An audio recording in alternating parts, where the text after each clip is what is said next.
Twinkle, twinkle, little star, how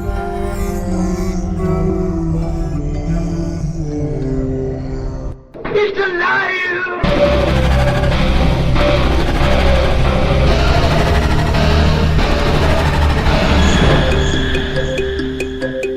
Welcome to where the weird ones are.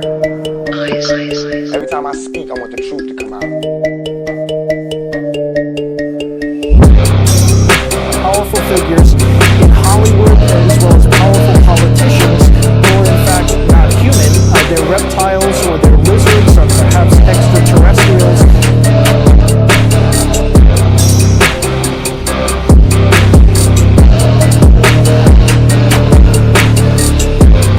I don't think it is a human. I think it's a Sasquatch.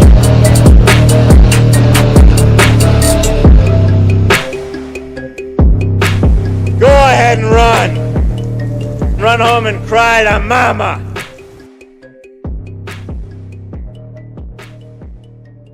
Let's get weird.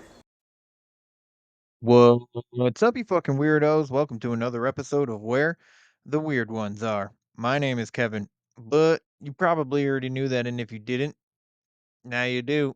Today's episode is with Brandon from I Came with Fire podcast. Um, Phenomenal podcast. Highly recommend it as well. Pretty much every podcaster that I bring on, I've listened to their podcast and have enjoyed it. So I'm always going to say that, just so you know, if you haven't figured it out by now. Um, so Brandon has some interesting experiences, especially in the UK, England, I believe he said he was, um, where he lived in a haunted house for a little bit. And it gets pretty freaky. And he's not the only one that had experiences in that house. Pretty much everybody in his family, his brother, his sister, his mother, his father, all of them have had experiences. So it's pretty interesting. But yeah, we get into thoughts and opinions and on today's world, and we get a little conspiratorial. Brandon was in the Air Force, so he is a veteran. So thank him for his service. I thank him for his service. It means the world to me that somebody would put their life on the line, not knowing that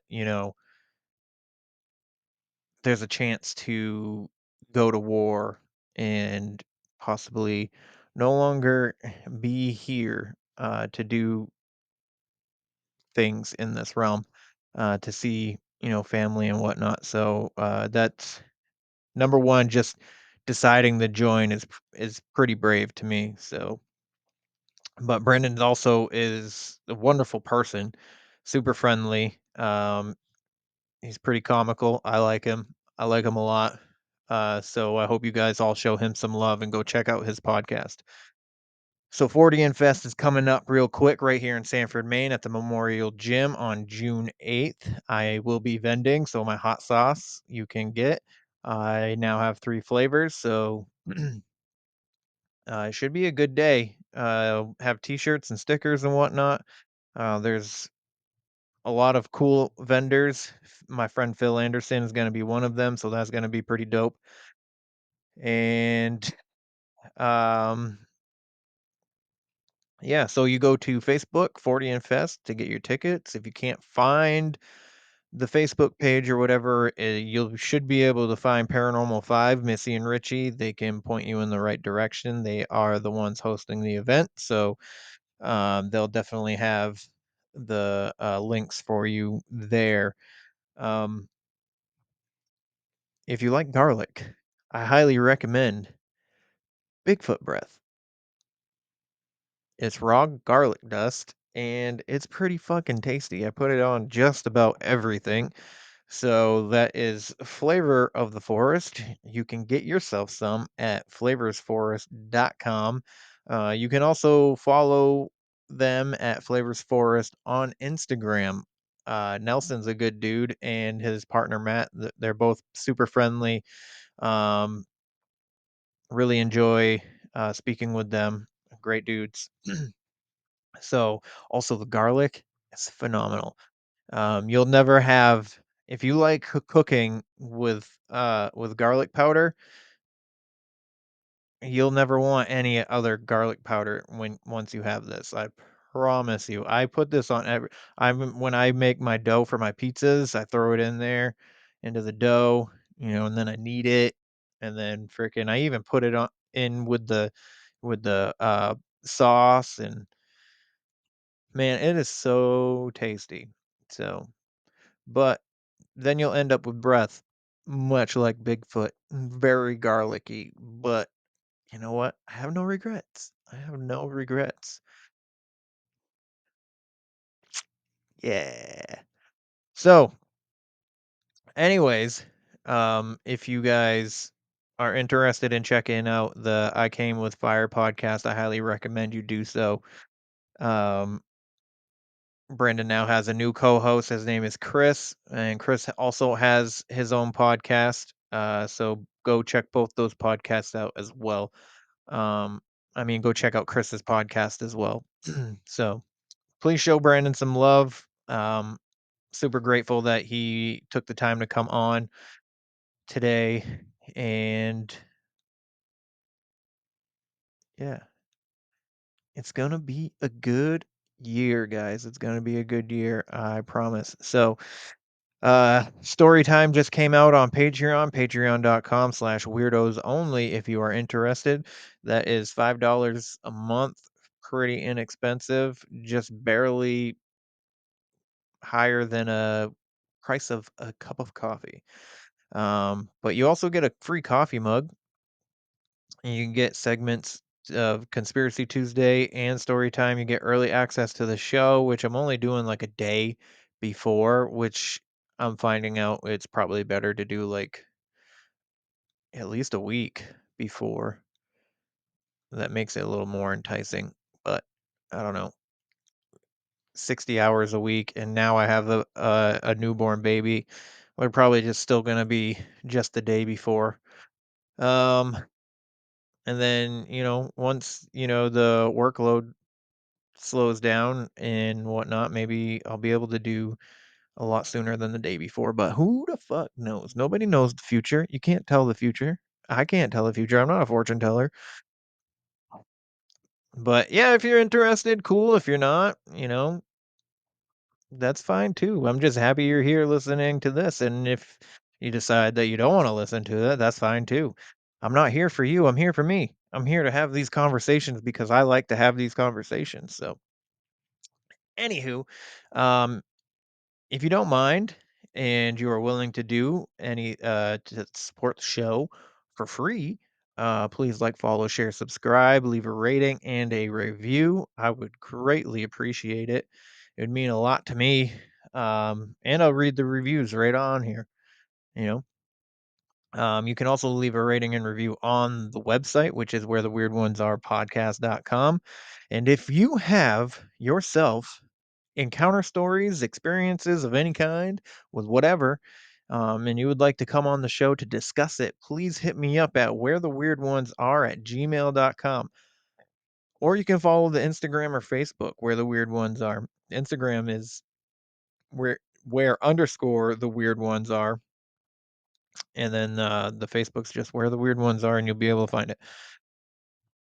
So, with that being said, let's get in to the motherfucking show. They're coming to get you, Barbara.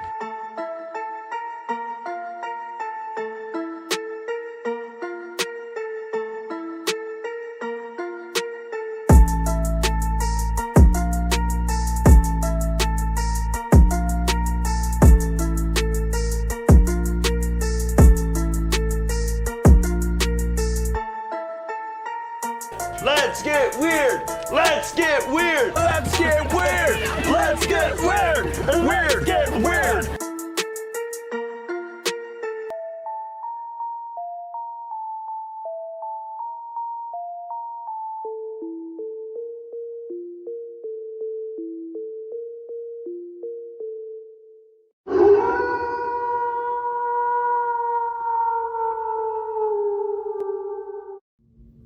What's up, my fellow weirdos? This is Jen and Mondo from 305 Paranormal. And you're listening to Kevin from Where the Weird Ones Are. If you like what you hear, like, comment, sub, and share to hear more. Peace. What's up, everybody? So happy to have you here. Today I have Brandon from I Came With Fire podcast, which is a great freaking podcast. I highly recommend you go check it out. Brandon, how is it going tonight, man? It's good, man. I had a great day. Pretty chill, nice day with the fam. I'm really blessed to be on here with you, dude. I appreciate it, and I appreciate the shout out for the podcast. Sorry that Chris couldn't join us tonight.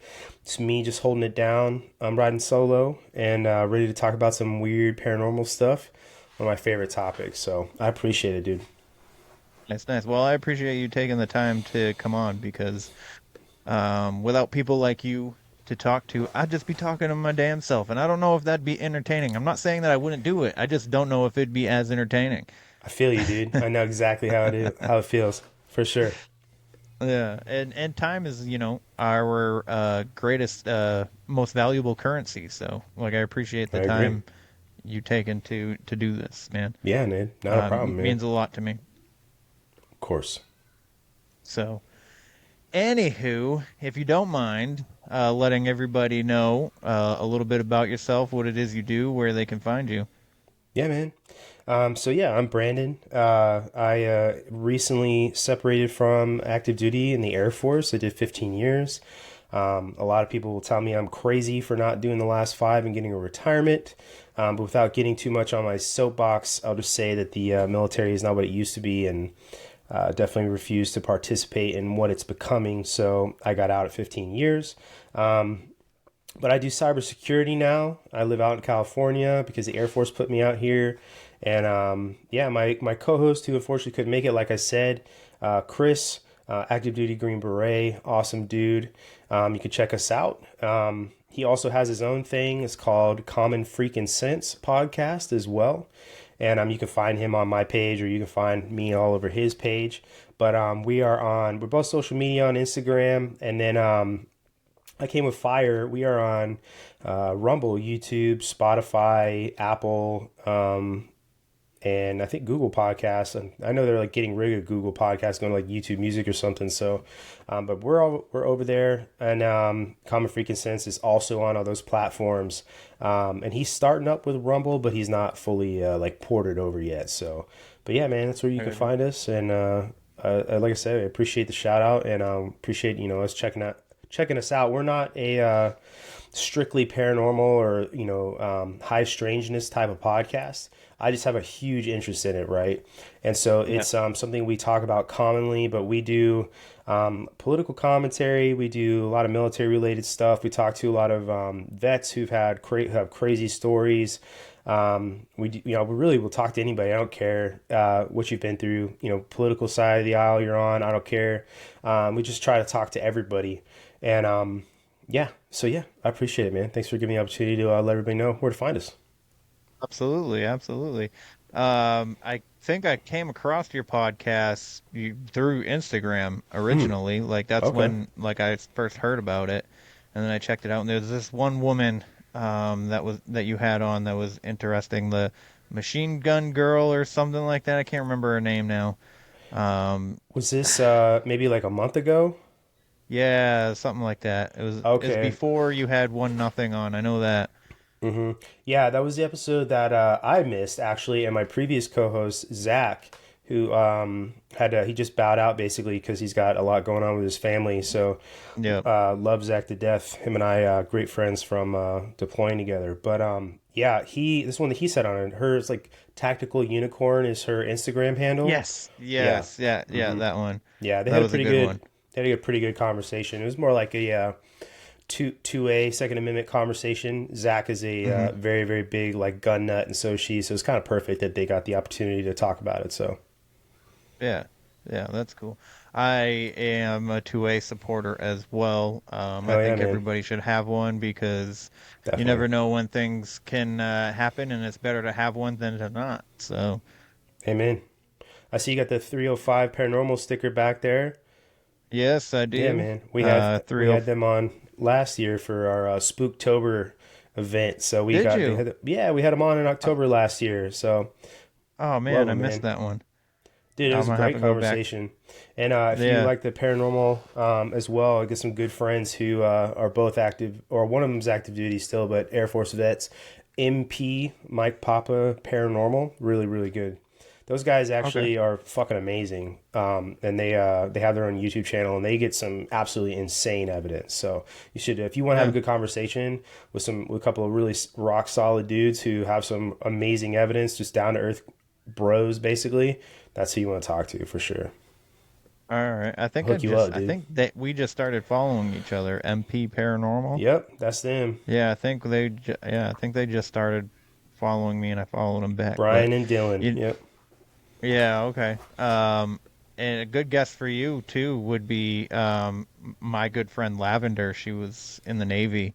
Okay. So, like, just because you guys are military and stuff like that, Absolutely. and you You can know, always find, that's the best thing about the military community, man.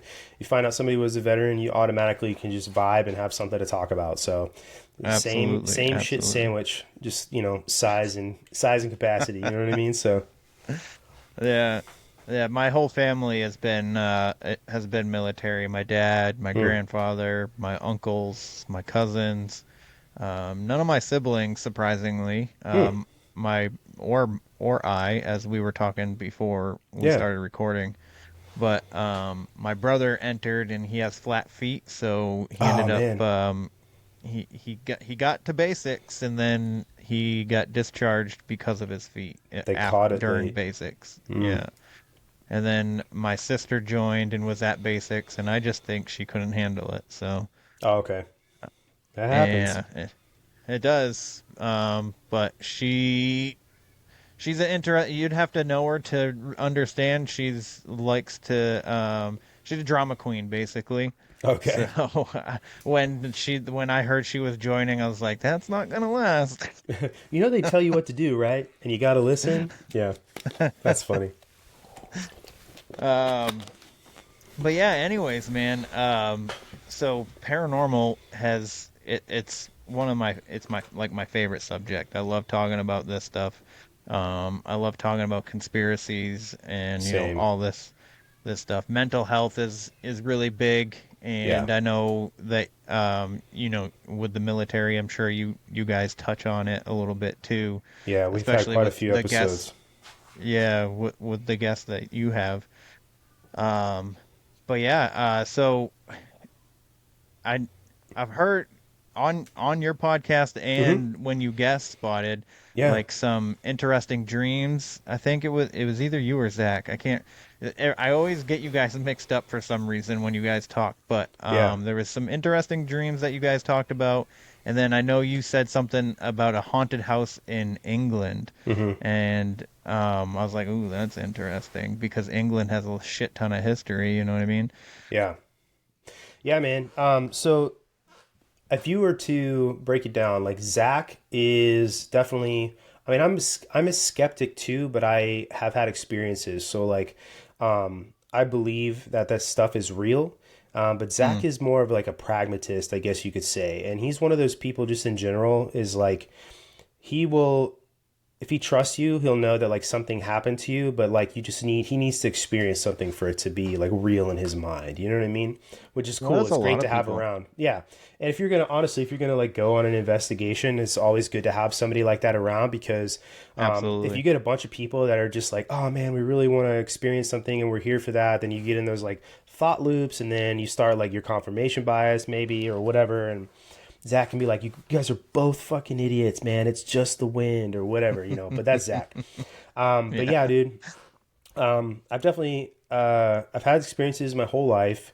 But that house in England that I've talked about a few times on the podcast is definitely the most I've had, you know, in any one place. And I'll give you like the full story. I've talked, like Yeah. I've said, I've talked about it before in the my podcast. So I graduated high school in Germany because my dad was active duty, and the near the end of my senior year, my dad got orders to England, and I was like, well, fuck, you know, I really wanted to stay in Europe. I really wanted to, you know, go see England. I'd only ever been over there for like sports trips and stuff like that. And so I asked my folks, I was like, hey, can I go with you guys? And they said, yeah, but my dad caveated it with either you have to be a full-time student or you have to get a job. And I was like, too easy, you know? So we moved. And when we were in Germany, my family, we lived in stairwell housing, these really kind of just apartments on base. And, so five members of my family, got a really big dog. We had a Great Pyrenees at the time. And my mom was like really fed up with living in a small apartment, basically.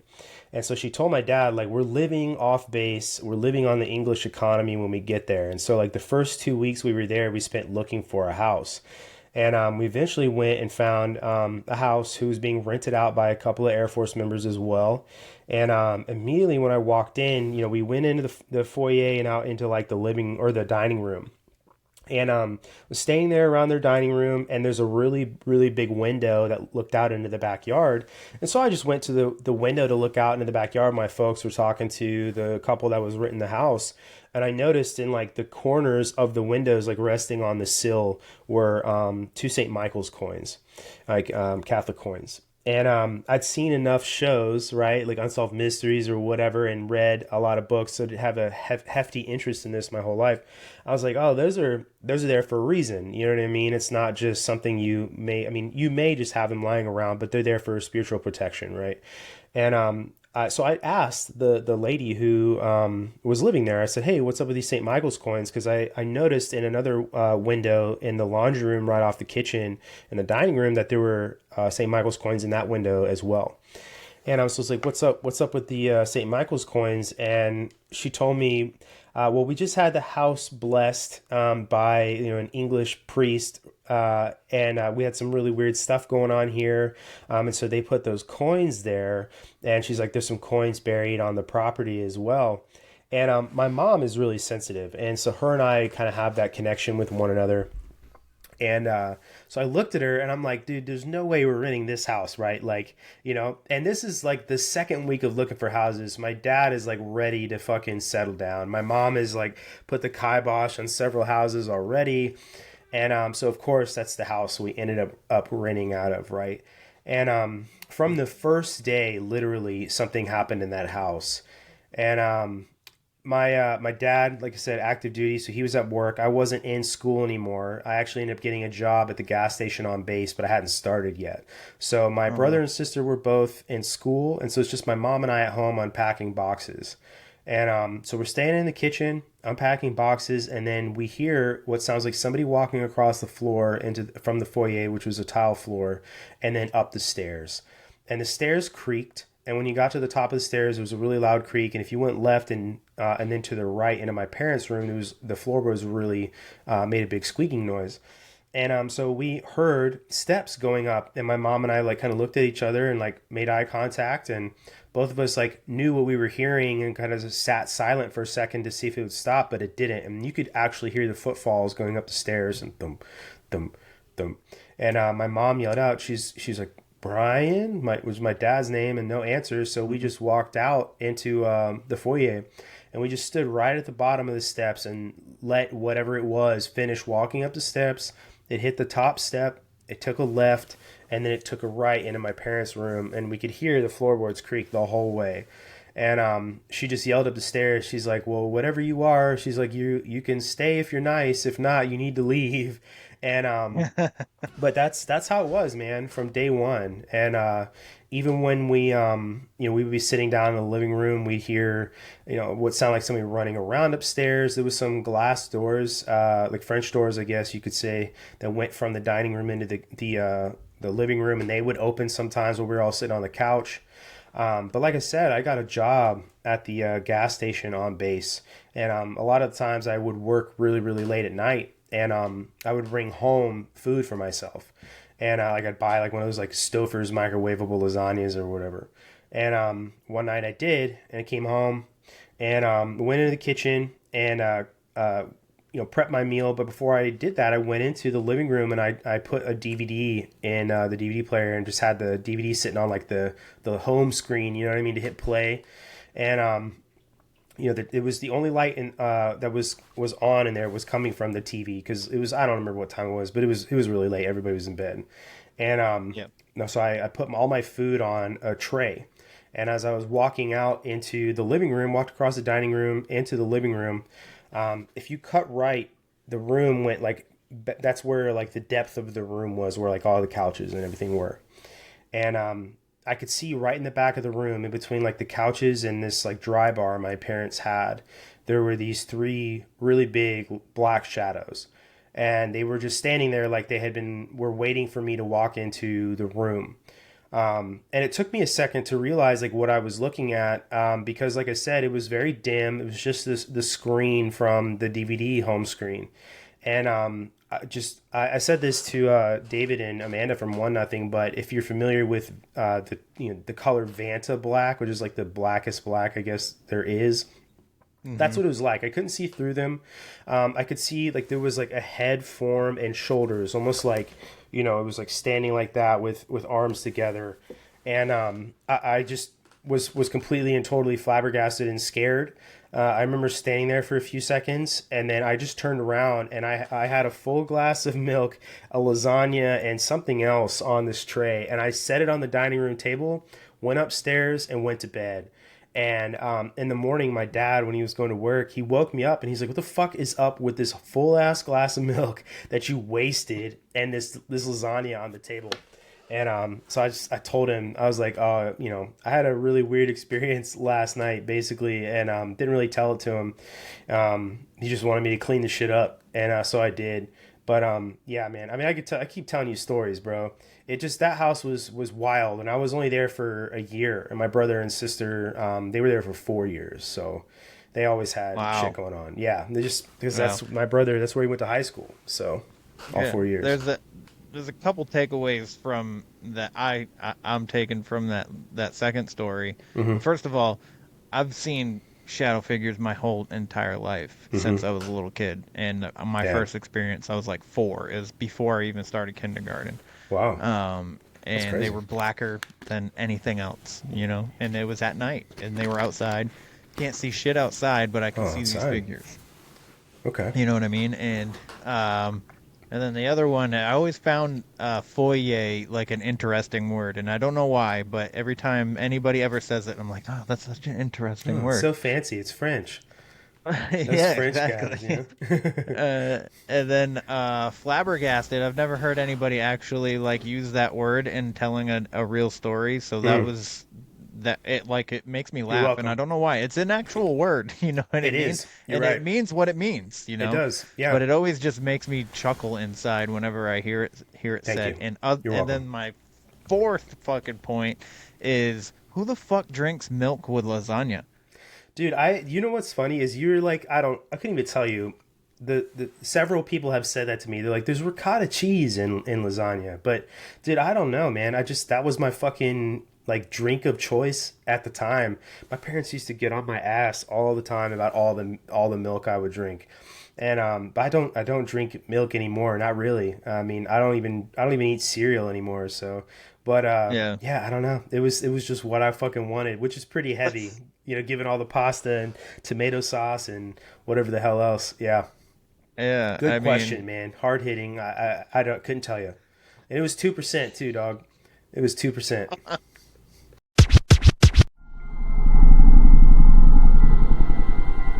Hi, Lana. Oh, hi, Gemma. We are I Think My Fridge is Haunted. A very creepy podcast for very creepy people. Coming to you all the way from Melbourne, Australia. Catch up with us for season 6 as we discuss the mushroom deaths of Leongatha. Yes, it's a thing. The Beast of Bray Road. And the alien abduction of Terry Lovelace, as well as a stack of true crime stories and cold cases. Find us on all major podcasting platforms. Just look for the ghosty in the pink fridge. Until then, be creepy. But don't be a creep. That's interesting. I just, like when you said that, I left with milk with lasagna. I'm like, what? That's Why what are you it was, drinking dude. milk with lasagna? That's so interesting. Well, so like my parents never... I was just saying, they never had any, like my mom was like one of those moms, is like, she never bought juice, never bought soda or anything like that. So it's just like the only variety to drink was milk. You know what I mean? So it's either like water that makes or milk. more sense now. Yeah. Yeah. So it's probably like a variety thing. If you think about it, I guess in hindsight, but yeah. Yeah, because, now, as an adult, I try to only drink milk. I mean, only water. I try to only drink water. Yeah. My bad. Yeah. Milk's on the brain. But like I tend to drink only water, and then once in a while, I'll just like be like, oh, I want something other than water, and I will swig some milk real quick. And it's not like I don't like get it like a glass, but like my kids like milk in their cereal and stuff. So Sure. and I know there's like this love hate and stuff with dairy, and actually dairy milk isn't all that good for you. From what I've found out, I've looked into it, and it actually links to cancers and prostate cancer and stuff like that with milk. And I almost wonder if it's actually the milk or is it the shit that they're putting in the milk these days. You know what I mean? Well, I'll give you an interesting fact. My grandfather lived in upstate New York, and he was a dairy farmer, and he died of prostate cancer. That's interesting. Yeah, I don't know. That's even more interesting. It is, to your point. But everything gives you cancer. You know what I mean? I've been around, true. Especially, being in the military, all the kinds of shit that I've been around, burn pits, all that other stuff. So I'm probably fucked. Yeah, Plus, probably. you and I, dude, we both have prostates. You know what I mean? So we were already born with cancerous cells. So in our prostate, all men. Yes. Yep. That's why we need to get checked at 50 years old, or is it 40 now? I don't know. I'm almost 40, so I don't know if I'm getting that finger soon or what. I have no idea. I remember this guy I worked with. He got it, and everybody just like needed to ask. 'Cause I was like 26 at the time when it happened, and like all the other guys are around my age too, and we all just like were sitting there in the meeting area of the office before we all got in the trucks to go do our thing that day. Yeah. And everybody's just like asking him about it, and I was like, I don't want to know about this guy's asshole. Well, I'm gonna tell you right now, man. That's pretty common talk for veterans. We have no shame, so we'll talk about anybody's butt. It's fine. Yeah, he's like, well, yeah, I was bent over and it was cold. I don't know what else to tell you. And they're like, did it hurt? He's like, well, yeah, it fucking hurt. Like it's uncomfortable. The doctor put both hands on my shoulders and said he was going in, and I was really confused. Yeah,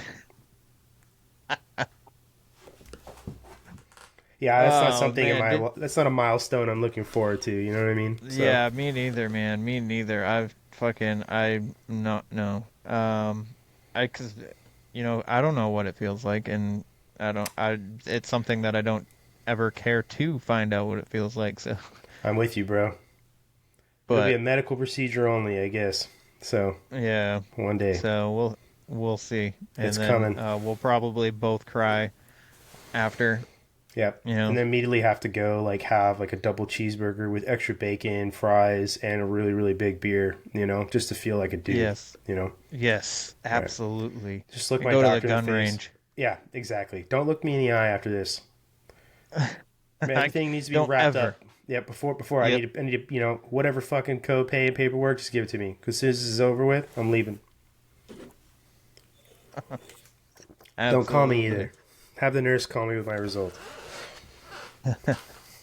In that house too, by the way, did you your siblings, brother and sister, did they ever tell you about stuff that they experienced?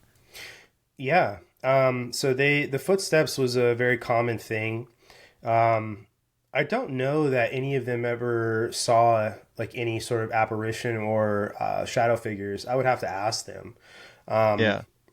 But and I always thought it was interesting because my brother actually was in the room that the family that lived there before, their little boy was being harassed by something. And oh boy.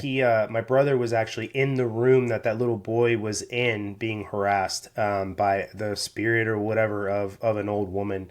And he never really said he saw anything that I recollect. We all had shared experiences as far as the footsteps, and my sister and him, I know they had some really strange, very creepy dreams that were very realistic and centered around the same themes. Excuse me. But my mom and I, I guess if you were to break it down, like everybody in our family, my mom and I are probably the most sensitive. My sister is too, but my brother is more like my dad in that they don't really, it's not something they pay attention to. You know what I mean? They're like, my dad is like that just old school dude. It's just like, fucking whatever, but my mom definitely had a lot of really strange shit happen to her as well. And then I've told the story before too about the first time I had like really serious sleep paralysis in that house, and that one scared the shit out of me because I'd had sleep paralysis before, but nothing ever like that. And I heard I just tell it to you again real quick, but I had one night, woke up, couldn't move. What woke me up, it sounded like something, like a really, really big crash. And my first initial thought was that somebody had kicked down our front door. And in England, a lot of houses, and this is like Europe in general, a lot of houses don't have like doorknobs the way we do. And so when you unlock the door, the lock on our house there in England was spring loaded, so we would unlock it and would kick the door open. And I say that just to keep it in mind because when you walk into the house, there is like a little mud room and then another door which does have a door handle and it doesn't have a lock, right? So I heard that crash and remember thinking somebody kicked the front door down. And I tried to get up to look over the top of the stairs to down into the foyer. There's your favorite word, and see if anybody was coming in, but I couldn't move. And I realized I was having sleep paralysis. And then I started to feel this like really, really heavy, dark feeling. And I started hearing what sounded like radio static. And I could hear like voices like talking over that radio static. And I heard another crash, which I thought was really weird because I remember having the thought that why would somebody kick the second door down because it does have a door handle and it doesn't lock. And that's why I say that about the doors. And eventually I was able to kind of come out of that sleep paralysis and I made this like really weird yelling noise because I remember thinking that it was weird too, that no one else heard that noise and that my dad didn't get up to go, figure out what the fuck was going on. And I woke up with that like weird yelp noise I made trying to wake him up by screaming. And everything went back to normal. Like that buzzing radio static noise, the pressure I felt, all of it just went away. And it was just dark and quiet in my room. And I just turned the light on and I went back to sleep with my light on after a while. And I went, looked over the top of the stairs, the doors and everything were fine. No one like broke in. But that happened a few times in that house. And I had sleep paralysis really, really often there. So I don't know why. Something was definitely interested in me for whatever reason. I was also going through a lot at the time. So maybe just like me being kind of like emotionally vulnerable, I guess you could say. Maybe it just made me an easy target because I know that sort of opens people up to shit like that. But that's just an assumption on my part. So. Yeah. I will say when my sleep paralysis started was shortly after I tried to take my own life when I was a kid. I was only 9 years old the first time. Oh, wow. Because there was other times that I tried. Yeah, I'm sorry, man. But no, it's all good. I've overcome it and I talk about it a lot. I used to, every time I'd bring it up, I'd instantly start crying about it. But now I can talk about it freely without any kind of emotion attached to it. So the podcast itself has helped me out with that a lot. That's awesome. But so yeah, the sleep paralysis is definitely something when you're going through something or you're definitely more vulnerable to these things when you're in those kind of emotional states. So that, yeah, like right after that I had nonstop. It wasn't like every night, but it was a shit ton of sleep paralysis, and sometimes it would just randomly happen. Like I didn't have like an experience with it. I would just like be like laying there in bed and I can't move for some reason with this this immense amount of fear, like just something bad's gonna happen and I can't move. But I'm not witnessing anything. I didn't hear anything. I didn't see anything. Nothing like that. I'm just like all of a sudden out of nowhere in my top bunk in my grandparents' house. I can't fucking move. Yeah, so, I've never seen anything. Yeah, I agree with you. That's like an aspect of the poltergeist hauntings. A lot of theories say that it centers around, especially like adolescents and teenagers, because it's such a turbulent time. But I've never actually seen anything in sleep paralysis, right? I've only ever had feelings of something, but I have heard people have told me stories, even on the podcast, of having sleep paralysis and seeing things. I've always just been aware of a presence, I guess you could say, or there's like a really dark feeling, like you said. But there are times where I've had sleep paralysis too, because it's a natural thing that does happen to people, because your brain turns itself off, so you're not dreaming and fucking jumping around like Mario or whatever. You know what I mean? And so I've had it happen to me before, where I'm like, oh man, this is fucking annoying. You know what I mean? And I'm able to recognize it and just go back to sleep, and there's nothing else to it, right? But there are times where it's happened to me, and it hasn't happened in a while, where it's like definitely some sort of like negative association with it. But and like I said, that hasn't happened to me in a while. But I had somebody on. His name is Chuck Zukowski. Have you ever heard of Chuck Zukowski before? I have not. So have you heard of like cattle mutilation? Yes. Okay. So Chuck is like one of the premier people that goes out and like investigates it. He drives all over the place. He's out in Colorado, and he'll drive to a lot of the states that are like Colorado adjacent, you know, like Utah, Wyoming. He is actually the feature in a book called The 37th Parallel by Ben Mesrick. Really, really good book. But me and Zach had Chuck on for fucking 3.5 hours last October. And we talked about it because he actually tried to like astrally project several times. And for him, it came from a place of the spiritual side, I guess you could say, of like UFOs, because there is a lot to that. And so Jen, too, from 305 Paranormal, kind of had a similar experience. We talked about the Hat Man with her, and then Hat Man as well with Chuck. And it was inadvertently that Hat Man came up. But he was like practicing astrally projecting, and he saw some like I guess you could say exercises that you could do on YouTube, and he was trying to run through them every night, like laying in bed. And he got to the point where he was getting really good at it. And he said one night it was happening, and he was like experiencing sleep paralysis, but his eyes were open and he was like fully aware. And he said he says the scariest thing that's ever happened to him, that he had the Hat Man, he said he saw it, was standing in his doorway. And he said there was no words exchanged, but there was this feeling, he said, coming from the Hat Man to him, that it was like, hey, you need to fucking knock this shit off. Something bad's going to happen to you. And I'm going to be that badness, basically. And he said from that point on, like he stopped what he was doing and has never done it since. And yeah, that's fucking, I was like, holy shit, that's pretty wild. It is wild, man. Holy cow. Yeah. I've never seen the Hat Man either. I don't ever want to, but yeah. Yeah, no, me neither. I've seen a lot of shadow figures, but I've never seen the Hat Man. I've actually, in this very room, I've seen a shadow figure for the first time ever that I had, like, I could see features out of it. Like, it had, like, a womanly body and, like, you know, hourglass figure and stuff, and long flowing hair, and it walked at me. What was the context of that? Were you just fucking sitting there, or like what? I was sleeping, and I woke up to my name being called. Oh shit. And my door, I always leave my bedroom door open, because you never, like, I need to hear. You know, unless the exact opposite. My shit is closed unless and there's locked. some things going on in my bedroom that I need the door shut for, then the door is shut. You know what I mean? Yeah, bro. But usually it's open. I usually have the gun nearby, but not too close. But in this instant, like, I'm really glad that I'm not one of those people that fucking sleep with the gun underneath their pillow, because I would have fired.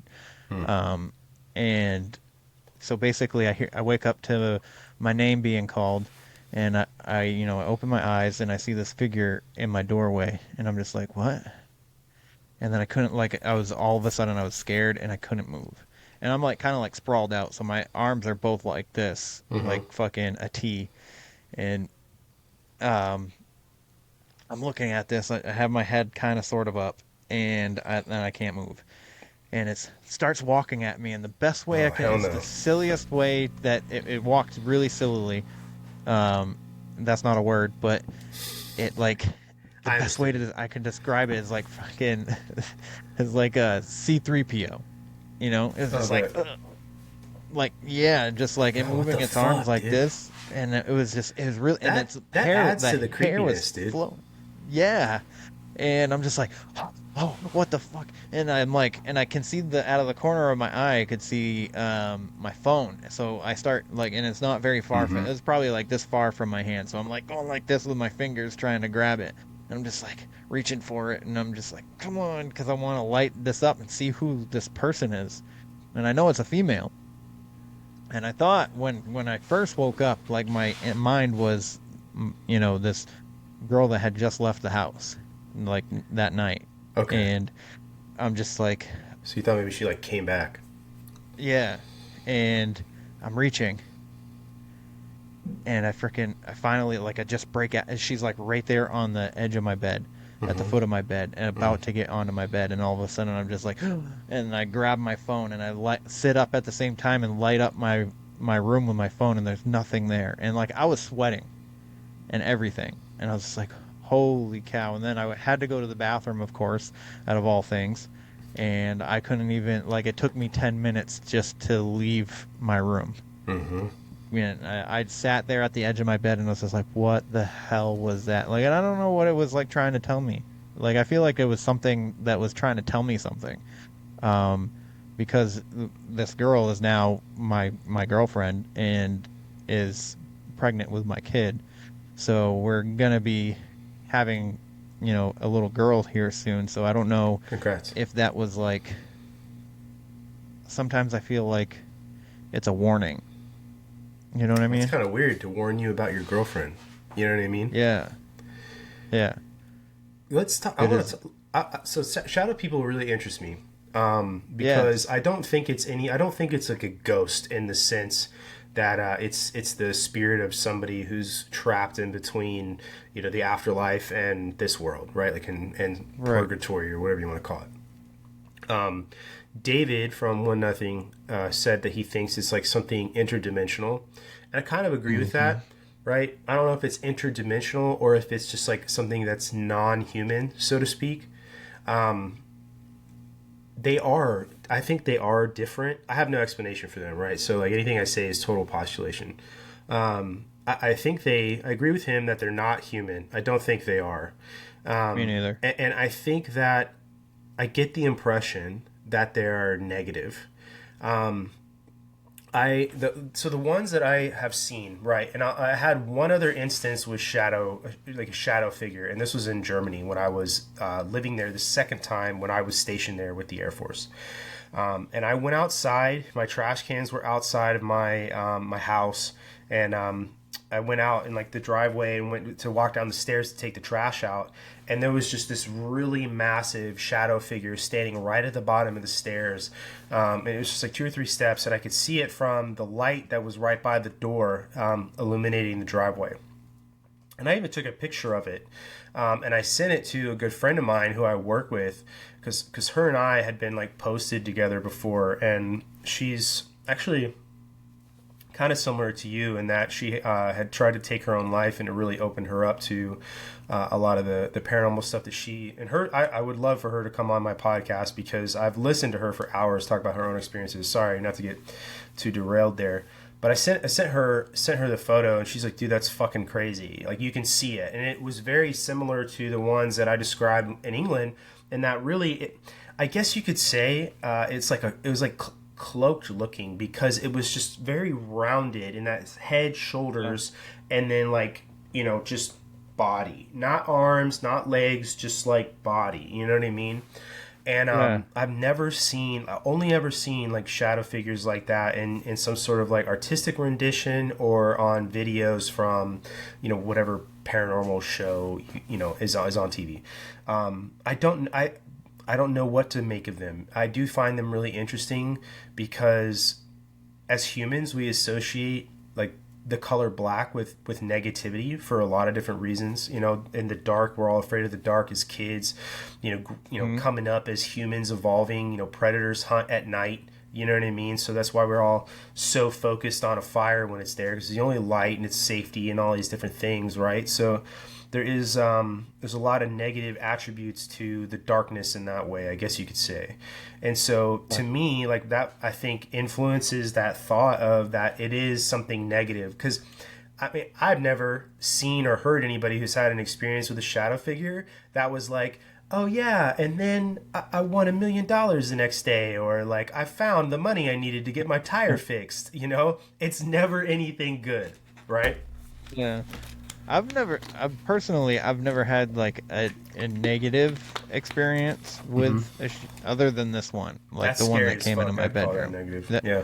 Yeah, it scared like my heart was racing, I was sweating and everything, like, but usually every time I've like growing up since I was a kid, and every time I've ever seen them, they're just there, and I'm just like, when I was a kid, it scared me, but they never did anything. They just stood there. You know, so it was like, it was creepy. And when I was a kid, like they were, yeah. And I often think of them like, they're seeing us the same way that we're seeing them. Like I think that not only do I think that they could be not human or in some kind of interdimensional thing, but I also do think that they might, some of them, maybe not all of them, are human, and that they're looking at us as shadow figures, and they're just like, what the fuck is that? And then we're looking at them like, what the fuck is that? Obviously I don't know, it's just a speculation and stuff, and I've seen them in this hallway. My kids have seen them, and they're just standing there. Not doing anything. And then this one that came into my bedroom, man, I fucking, if I had my gun, I would have been like, oh, bam, bam, bam, bam, bam, right through the wall. Right. Probably, because I would have thought, because I thought it was an actual person coming into my room, and then once I lit up, anything walking up on you like that when you're asleep is like, even if, let's say it was that chick that was over there, well, now your girlfriend, right? Like, yeah, even if it was her and it woke you up, like my first instinct too would have been to fucking reach over my nightstand and my fucking Glock would have been aimed at it. You know what I mean? Like you get woken up out of sleep in a very vulnerable state, and then something is C-3PO walking up on you, you know, like that's I don't know, you know, I really do. I wish I had answers on what they are. And me too. I've heard like them discussed in a lot of different ways. I've even had or heard about them discussed in the like UFO lore as well. I do think like the that Ghostbusters concept of like a grand unified theory, so to speak, of like everything that is paranormal, Bigfoot, UFOs, ghosts, all that stuff, that there's like some sort of full and total explanation for it. I have no idea if there is or not, but I've heard them talked about in all kinds of ways. But are you familiar with Diana Pasulka's work? No, I'm not. I like talking about her on the podcast, and really would love it if she'd come on. But she's written a couple books, but the two that she's written the most recent are, the one that just came out is called Encounters, and the one before that is called American Cosmic. They're really good. And I'll just tell you the story, because like one of the people, she uses pseudonyms for a lot of the people that she has on. But one of them is a guy who used to be in the Marine Corps and was attending school at the University of North Carolina, which is where she teaches. And she basically, they started having a discussion, because she's a teacher, she's a professor of religion, right? From like a religious sense, in that she just teaches religion, right?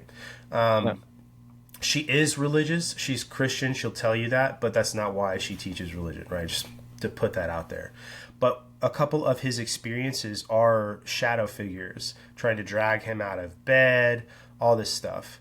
And but the way you'd have to read her books, it's extremely interesting. But the conversations that like she has about them, and then some of the ways that she talks about other people who are in that space, like Jacques Vallée, if you're familiar with Jacques Vallée, incredibly interesting person.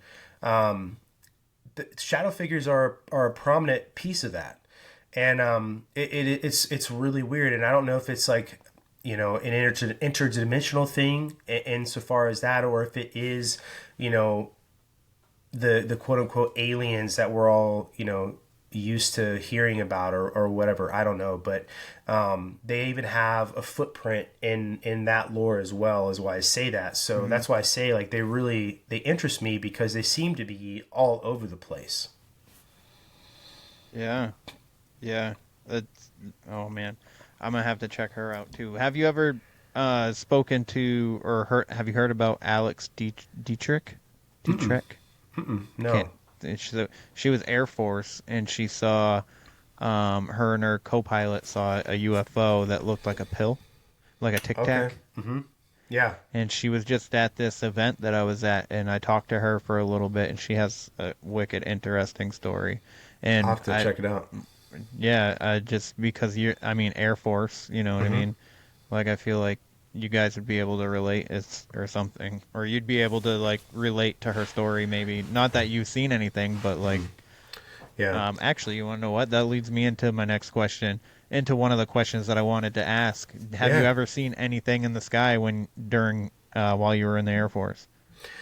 Yeah. So the pill thing is pretty interesting. I'll just a real quick tap back on that because I had not heard of her, but I know that like other pilots from like the Navy have come forward as well too. So there's Lieutenant Colonel Fravor and then Ryan Graves as well. The pill, and so we'll come back to this because I want to know your opinion on the Tic Tac thing as well. But so my job in the Air Force, I did not fly planes. I didn't even fly in them regularly. I only ever flew in them I was in them for deployment. I've been on, Air Force aircraft for other reasons, but like my job did not center around being on an airplane, right? So, okay. I was military police, but the first part of my career was guarding ICBMs. And so there are three main bases, really, I guess you could say, in the Air Force where they have what's called missile fields. And those missile fields are where all those ICBMs are in the ground in launch facilities, right? And so you've got thousands of people that are assigned to just go out there and perform security for those missile fields. Anyway, so I was at Malmstrom Air Force Base, which is a very famous place. There's a very famous UFO incident that happened at Malmstrom. If you YouTube or Google the Malmstrom UFO incident, it'll come up. And UFO lore is really heavy there. Their minor league baseball team is even UFOs. It's a very prominent thing, like I said. So a couple nights, I was on mids pretty often, working overnight in some of those weapons storage areas. So we would see like really, really strange things all the time. I guess you could say like some of them you could argue maybe it was a satellite, maybe it was, something or whatever. But I'll say this, right? So Malmstrom does not have planes. Okay, Malmstrom has a helicopter mission which supports the missile field. So that's it. So there is an airport in Great Falls, which is where Malmstrom is. But the planes do not fly really over the storage area where I was working. Okay. So I'll tell you about two specific incidents. And both of these are shared by other people. So the first one was after I had been working there. I was an airman, I was an airman first class. So really, really young in my career. And me and some buddies, we were working mid-shift, and there was some storage buildings, I guess you could say, that we used to climb on top of when we really shouldn't have. And we just got into the habit of bringing camping chairs and posting with them, and we would sit on top of these old storage, like conventional storage buildings. And part of that storage area faced out on a certain mountain range. And so like we would sit there and we could watch the sun go down. It was just kind of like something we did. And one night we were doing that and then just kind of sat there. And this mountain range, if you were to get in your car and drive from where we were at to it, it's about an hour away, okay? And we watched like this glowing ball kind of head towards that mountain range. Very quiet, but really, really quick. And a lot quicker than like a helicopter, okay? And it's not uncommon for helicopters to fly around those mountains because there's a lot of SAR that happens out, search and rescue that happens out there.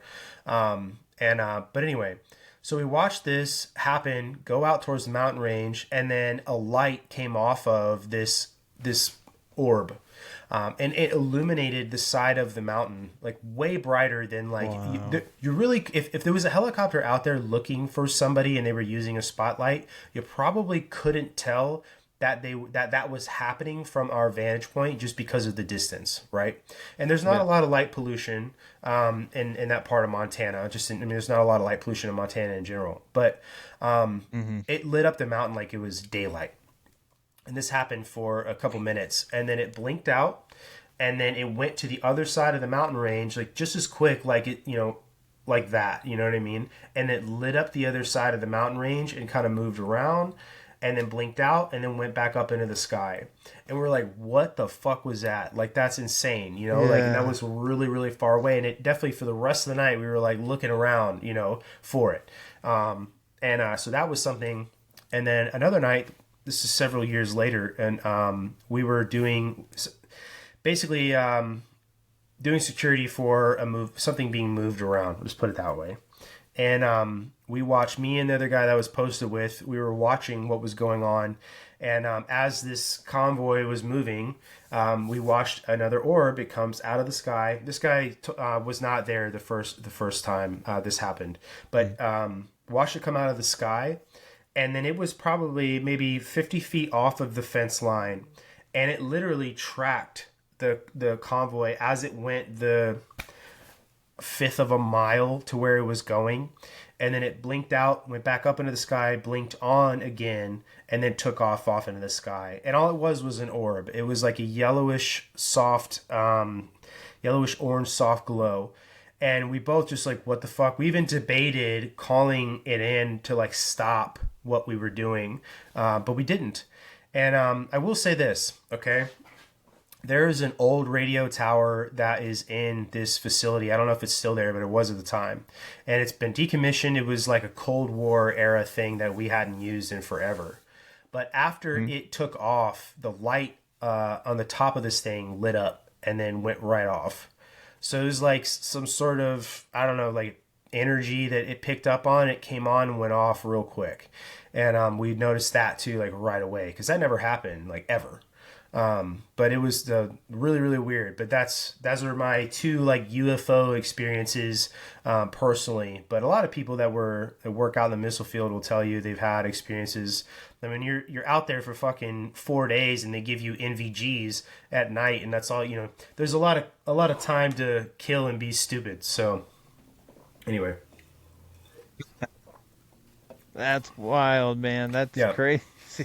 I don't know how I would feel about that if I saw that, because I've never experienced anything that I could attribute to being like a UFO kind of experience. You know what I mean? Yeah, man. So I don't know how I would react, but that's wild. I mean, I've heard some really interesting UFO stories, but that one just lighting up the mountain, man, like, and then just being on the other side all of a sudden and lighting the other side up, like that's a wild experience, man. It was really weird because in my brain I don't know the point of it. You know what I mean? And then when you think about, like, I guess when you think about an alien, maybe if you think about it as like the way we would look at like an anthill, like what's the fucking point?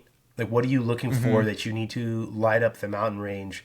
If you really are, and I don't know if they are anymore, honestly, the more some of this info comes out with like disclosure, if you really are this like interstellar or intergalactic traveler, right, and you have this capability, what do you need to look in a pine forest on the side of a mountain for? Like, what on earth could you actually be looking for? Maybe, right. Dude, I've met some people, like, Montana is full of really odd people. I'll just put it that way. Like, a lot of really good people, a lot of really odd people.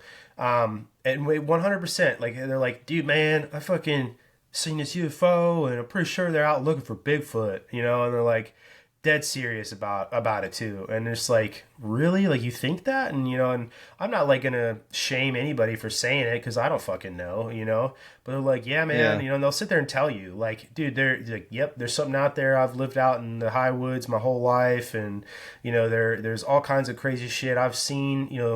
I've seen things, I've heard noises, and they're like, you know, the throwing rocks and the tapping trees, all that stuff is real, you know, and, you know, so I don't know, dude. And there's a lot of people out there that do think that like Bigfoot, like Ron, you familiar with like Ron Moorhead?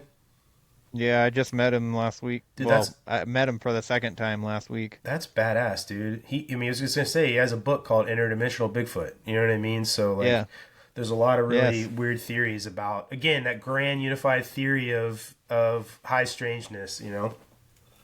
Yeah, it's interesting. There's a lot because there's a lot of stories of people experiencing like Bigfoot, and then there's a UFO, or they see UFO, Right. and then all of a sudden they run into Bigfoot, and it's like, what the fuck? And then Mm-hmm. you got people that are just like, oh, Bigfoot is this. Like, what? How do you know what Bigfoot actually Yeah. is? That's Like, something just I've because never had you an experience just with. right. You see a footprint in the ground and you see hair, Mm-hmm. and you may have seen him or her and or Right. not, but you know, like there's so many researchers that are just like they don't. I don't know. They don't like. I'm not trying to knock any of them or anything like that, but they're just Mm-hmm. like set on Bigfoot being like this one thing, Right. and they don't really know. No There's no one way knows, of man. knowing for sure. No one's But I dragged guess a like Bigfoot carcass out of the woods and it's been yeah, inspected by scientists. No one has, you know, that I know of or that we know of, right? So, right. Unless the government has them freaking locked away in some kind of right. underground base somewhere. Which at this point wouldn't surprise me. Oh You know, man. I do think that I'll say this, right? I've never had a Bigfoot experience. I do think it's legitimate that people have these experiences, whether it is some sort of interdimensional thing or like it's like a what's that fucking Disney movie? Lilo and Stitch, like Stitch, it's like a science experiment in space, and then it's just like here on Earth. You know what I mean? Yeah. Yeah. But all these cultures around the world have Bigfoot stories. Story. Yeah. And they all, the one thing that is intriguing me the most is they all tend to match the environment they're around. So like the abominable snowman is just a Bigfoot with white fur to blend into the Himalayas. You know what I mean? And then you've got these Bigfoots here in the United States and they're brown and they blend in, you know, with the conifers and the dark soil around the Pacific Northwest. You know what I mean?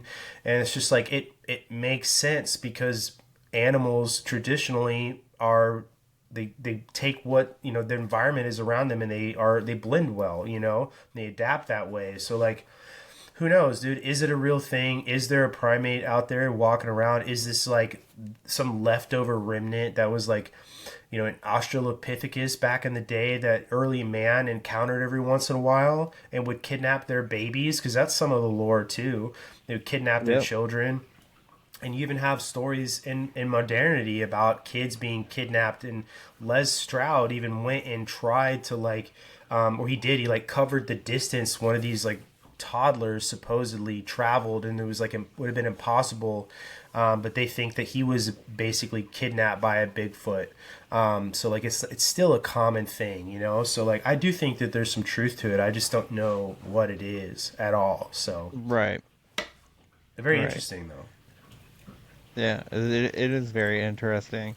What do you think about like the aliens? Like, do you think that they are coming from miles and miles away from Good question. From another galaxy or whatever just to light up a mountain, or do you think that they are already here? So I do think they're already here. And I think that they've been visiting for a very long time. And who's to say, right, that if they had been here before us, the more I read about it, and you can argue all you want, like people like to, if you say Graham Hancock, there's a lot of people out there that are like, oh, that dude's a hack, right? And I get it. Like a lot of his stuff in his books have been proven to be false, and he'll say that too, and he is kind of hyperbolic when you listen to him, but I do agree with him, and I agree with Randall Carlson, the actual geologist who he pairs up with really often, that I do think that there was use the word advanced, whatever that means, civilization of humans before us. You know what I mean? Same. Yeah. And, so, I mean, who knows how long they've been visiting us, but even Alexander the Great wrote about a large fiery ball that came down on him and his army when they were fighting the Persians, and it stopped this battle they were having, so it's not something new. A lot of people think it is, I guess, but it just isn't. I think they've been here for a long time. I think it's both, man. To be honest with you, I think it's all kinds of answers that they're here. Who knows if they live, under the ocean some way? It's like the Naboo from fucking Star Wars. Like, who knows, It could be that.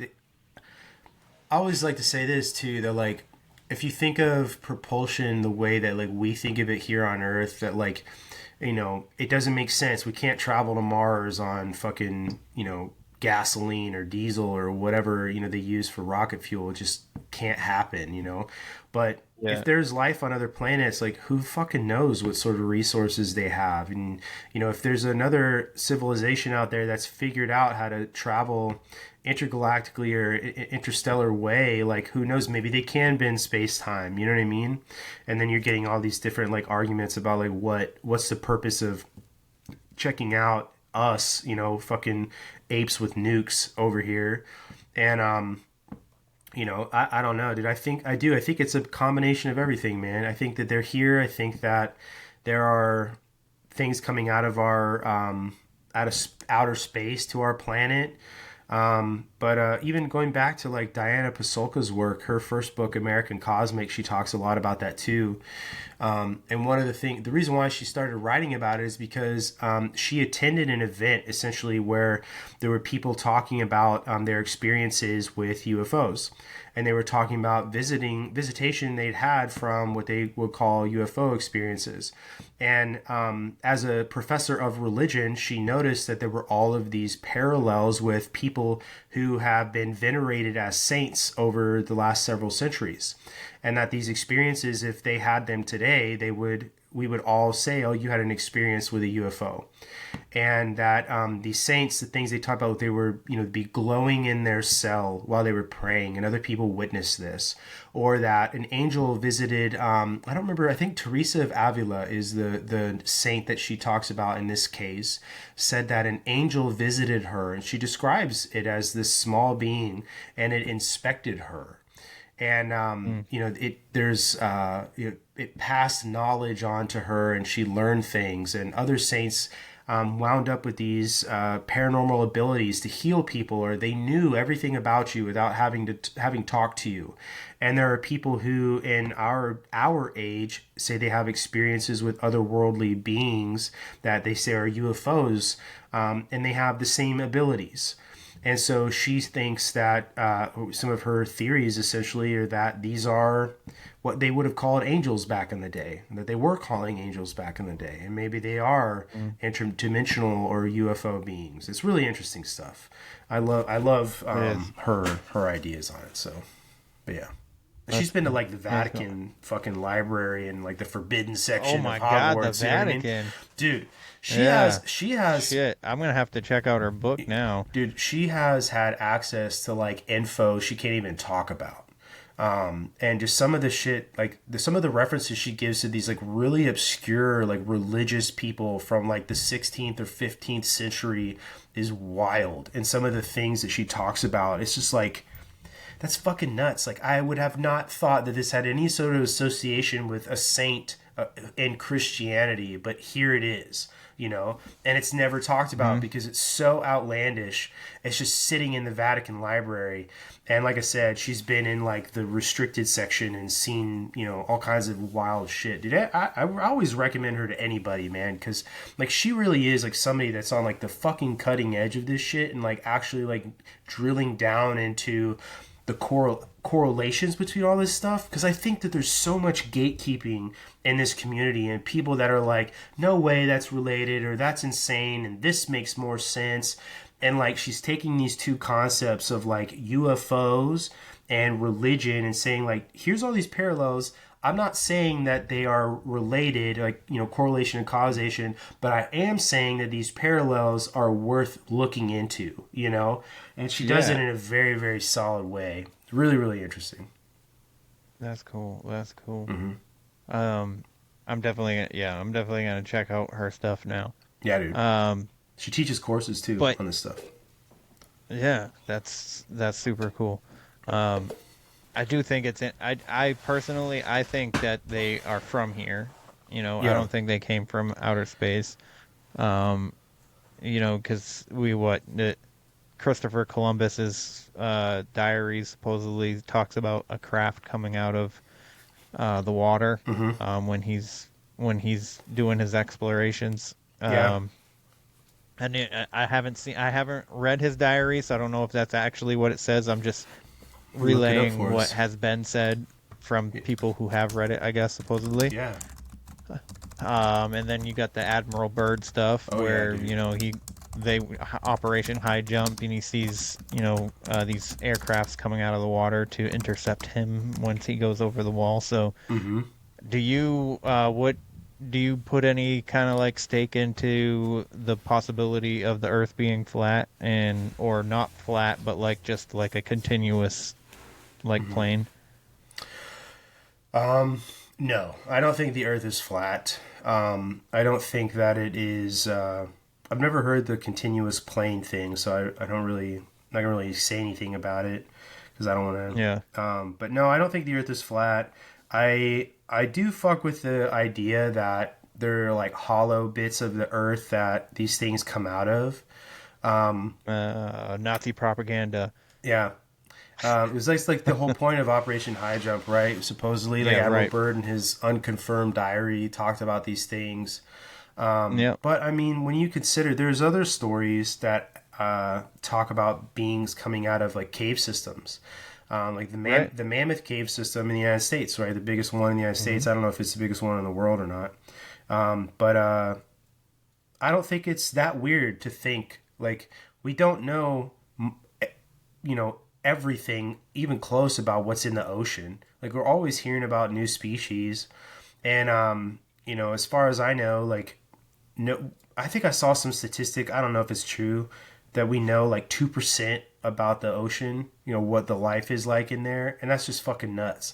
So like no one is an authority on anything when it comes to that. Like maybe you're an authority on like what orcapods do from day to day. You know what I mean? But like no one's an authority on like the life that lives in the ocean, And so it's so vast, and it's not like we have a mega presence in the ocean. I mean, like, the military does for sure, but it's not fucking so saturated like a city, that you are just gonna see everything.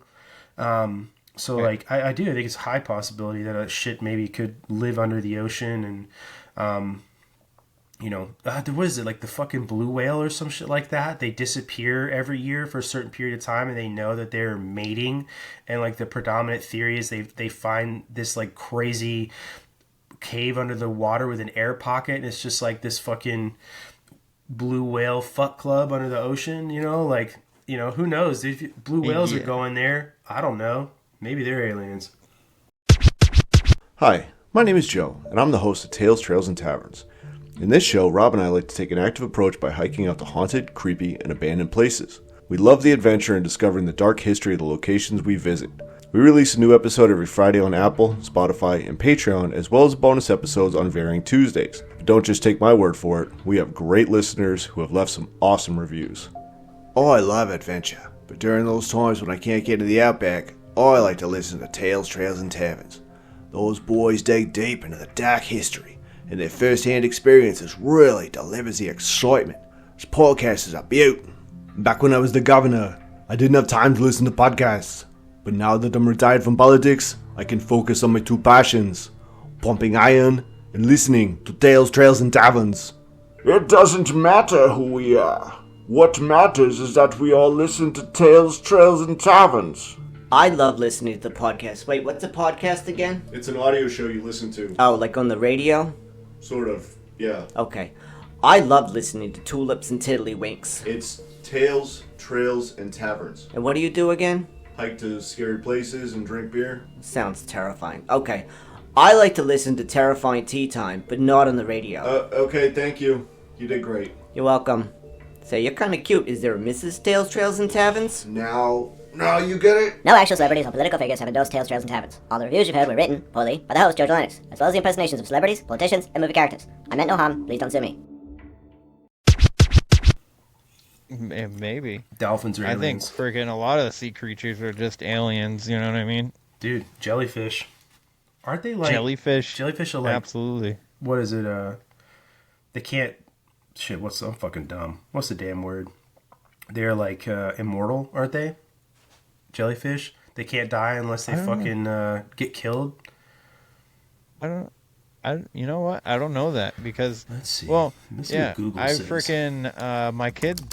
my kids and I went down to Miami, Florida for a vacation, and jellyfish fucking hit my son friggin' on the shoulder, and it was dead. Ooh. He's just like, what is that? All right, I found it on Google.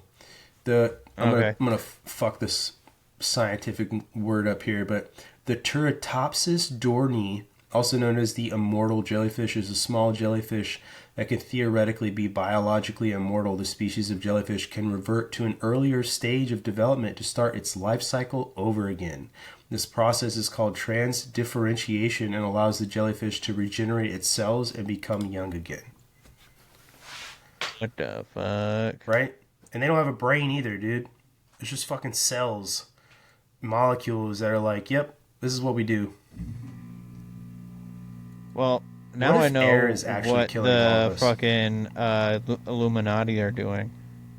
Dude, yeah. They're taking adrenochrome and freaking cells from a jellyfish at the same time. That's what they're doing. I wonder what kind of science they're doing to figure that out with jellyfish. Like, because humans definitely have a goal of living long, you know? So they do. I feel like somebody would be putting effort into figuring that out. I don't know. Yeah. Sounds like a Somebody's Bond movie, definitely would, you know? Mm. Dr. Jellyfish. Yeah. Ken Jellyfish. Mm-hmm. Yeah, man. I do. I think UFOs are... I saw, too, that the UAP, they changed, like, the new acronym. Oh, my God, yeah. Is now, instead of unidentified aerial phenomenon, it's unidentified anomalous phenomenon, because they're categorizing it for both what you see in the sky and then what you see coming out of the water, so like USOs. Yep. So they're making room for all of it, you know? Yeah. I think it's weird that they are like, hey, aliens are real, but you know the JFK documents are all redacted. You guys can't know about that stuff. Yeah, but we can't you can shatter know about the illusion aliens. too much. Yeah, no, Yeah. Dude. Are you familiar with Annie Jacobson? No. So you're giving me a lot of new names, man. Am I? Did I? Yeah. It's fun. I like it. Constantly fucking read. I'm a massive nerd. But she wrote a book called Surprise, Kill, Vanish. It's one of her earlier ones, but it talks about like the birth of the CIA from like the OSS. And one of the people she talks about is like Billy Waugh, who we had a guest on who was really good friends with Billy Waugh as well. But anyway, in that book, she talks about potentially the team of people who was put together originally to kill Castro, and that they may have been used to kill Kennedy as well. Yeah. And I think that's just Brandon's opinion. I do think he was killed by our government for all those reasons. You know, Vietnam, breaking apart the CIA, all that stuff. I do. That's what I think. Yeah. Yeah, I think so too. You know, the trajectory of his wound to me doesn't really match up from where, you know, Lee Harvey Oswald actually was. Right. And I think it's weird that these prominent figures that have been assassinated have all been assassinated by 3 named people. Yeah. Right. You know. Yep. You know, the Abe Lincoln, Martin Luther King Jr., JFK. Yep. So. It's interesting though, that the guy who shot Lee Harvey Oswald, they just used his name as Jack Ruby. Just 2 words. Yes. Yep. Not 3. Yeah, that's interesting too. Because even like serial killers, Yeah, and the funny thing is about Jack Ruby is that he was going to see a doctor. God damn it. Jolly West. Oh, dude. I believe. Dude, yeah. Jolly West. And Jolly West was freaking doing shit with Charles Manson. Charles Manson, MK Ultra, and all that shit. So, and the funny thing is, and then you got Jack Ruby. He goes in, shoots Lee Harvey Oswald. They tackle him, and then he's like, "What happened? What happened?" Manchurian Candidate shit. Yeah, Dude, exactly. have you ever read the book Chaos? I haven't. Dude, I'm gonna send you some. I've heard about it, though. I'm gonna send you some fucking pictures of some books, or give you some titles. But I have a really old book that came out in the 70s. It's called High Treason. It's about the JFK assassination, but the entire first chapter includes a lot of language about the police officers who escorted JFK's body to the morgue. And those police officers, they gave statements as part of like their report on like their involvement in like escorting him and all that shit. And that when he got to the morgue, they both included in their statement that the top of the president's head was already missing. And that shit. And that wasn't in the official report that the White House put out. But these 2 fucking straight legs put it in their report. It's just like, yep, that's what he looked like. What? And of course, like they have no agenda. You know what I mean? They're just fucking 2 fucking cops on the street escorting the president's body to the morgue in Dallas. Yeah. That is, the top of his head was already missing. Cheese and rice, man. Cheese and rice, dude. Dude, mind blown. Literally. That is crazy. All over the place. There's so much. There's so much stuff that, that they... It's crazy for, people tell me, that, why would they lie to us? Why would they make this stuff up? Why? Reasons. Well, yeah. There's so many reasons. It's like, what else? Like, there's keeping us in the dark for for fear purposes. Number one. It's just the list could go on for a lot of reasons. We could be being farmed, or whatever. However they do it, they if it's governmental, or if you want to go like the woo woo route with like Illuminati and reptilian people. Like with that route, you got, they're harvesting us for our fear, and like basically adrenochrome, and we're being farmed, which is why the Vatican has it's where our birth certificates are bonds to them, which is why the retirement age is 65, because that's when the bond runs out, is after 65 years. Well, think about it. Here's some other weird shit too, right? So like that whole concept you're talking about, like extracting fear, right? There's the whole conspiracy that Monsters Inc. is the confession about that, right? Because it's literally the entire premise of the movie. The monsters going and scaring the little kids and filling up the bottles of fear with fear, right? But at the end, they do figure out that laughter is a much more potent thing, right?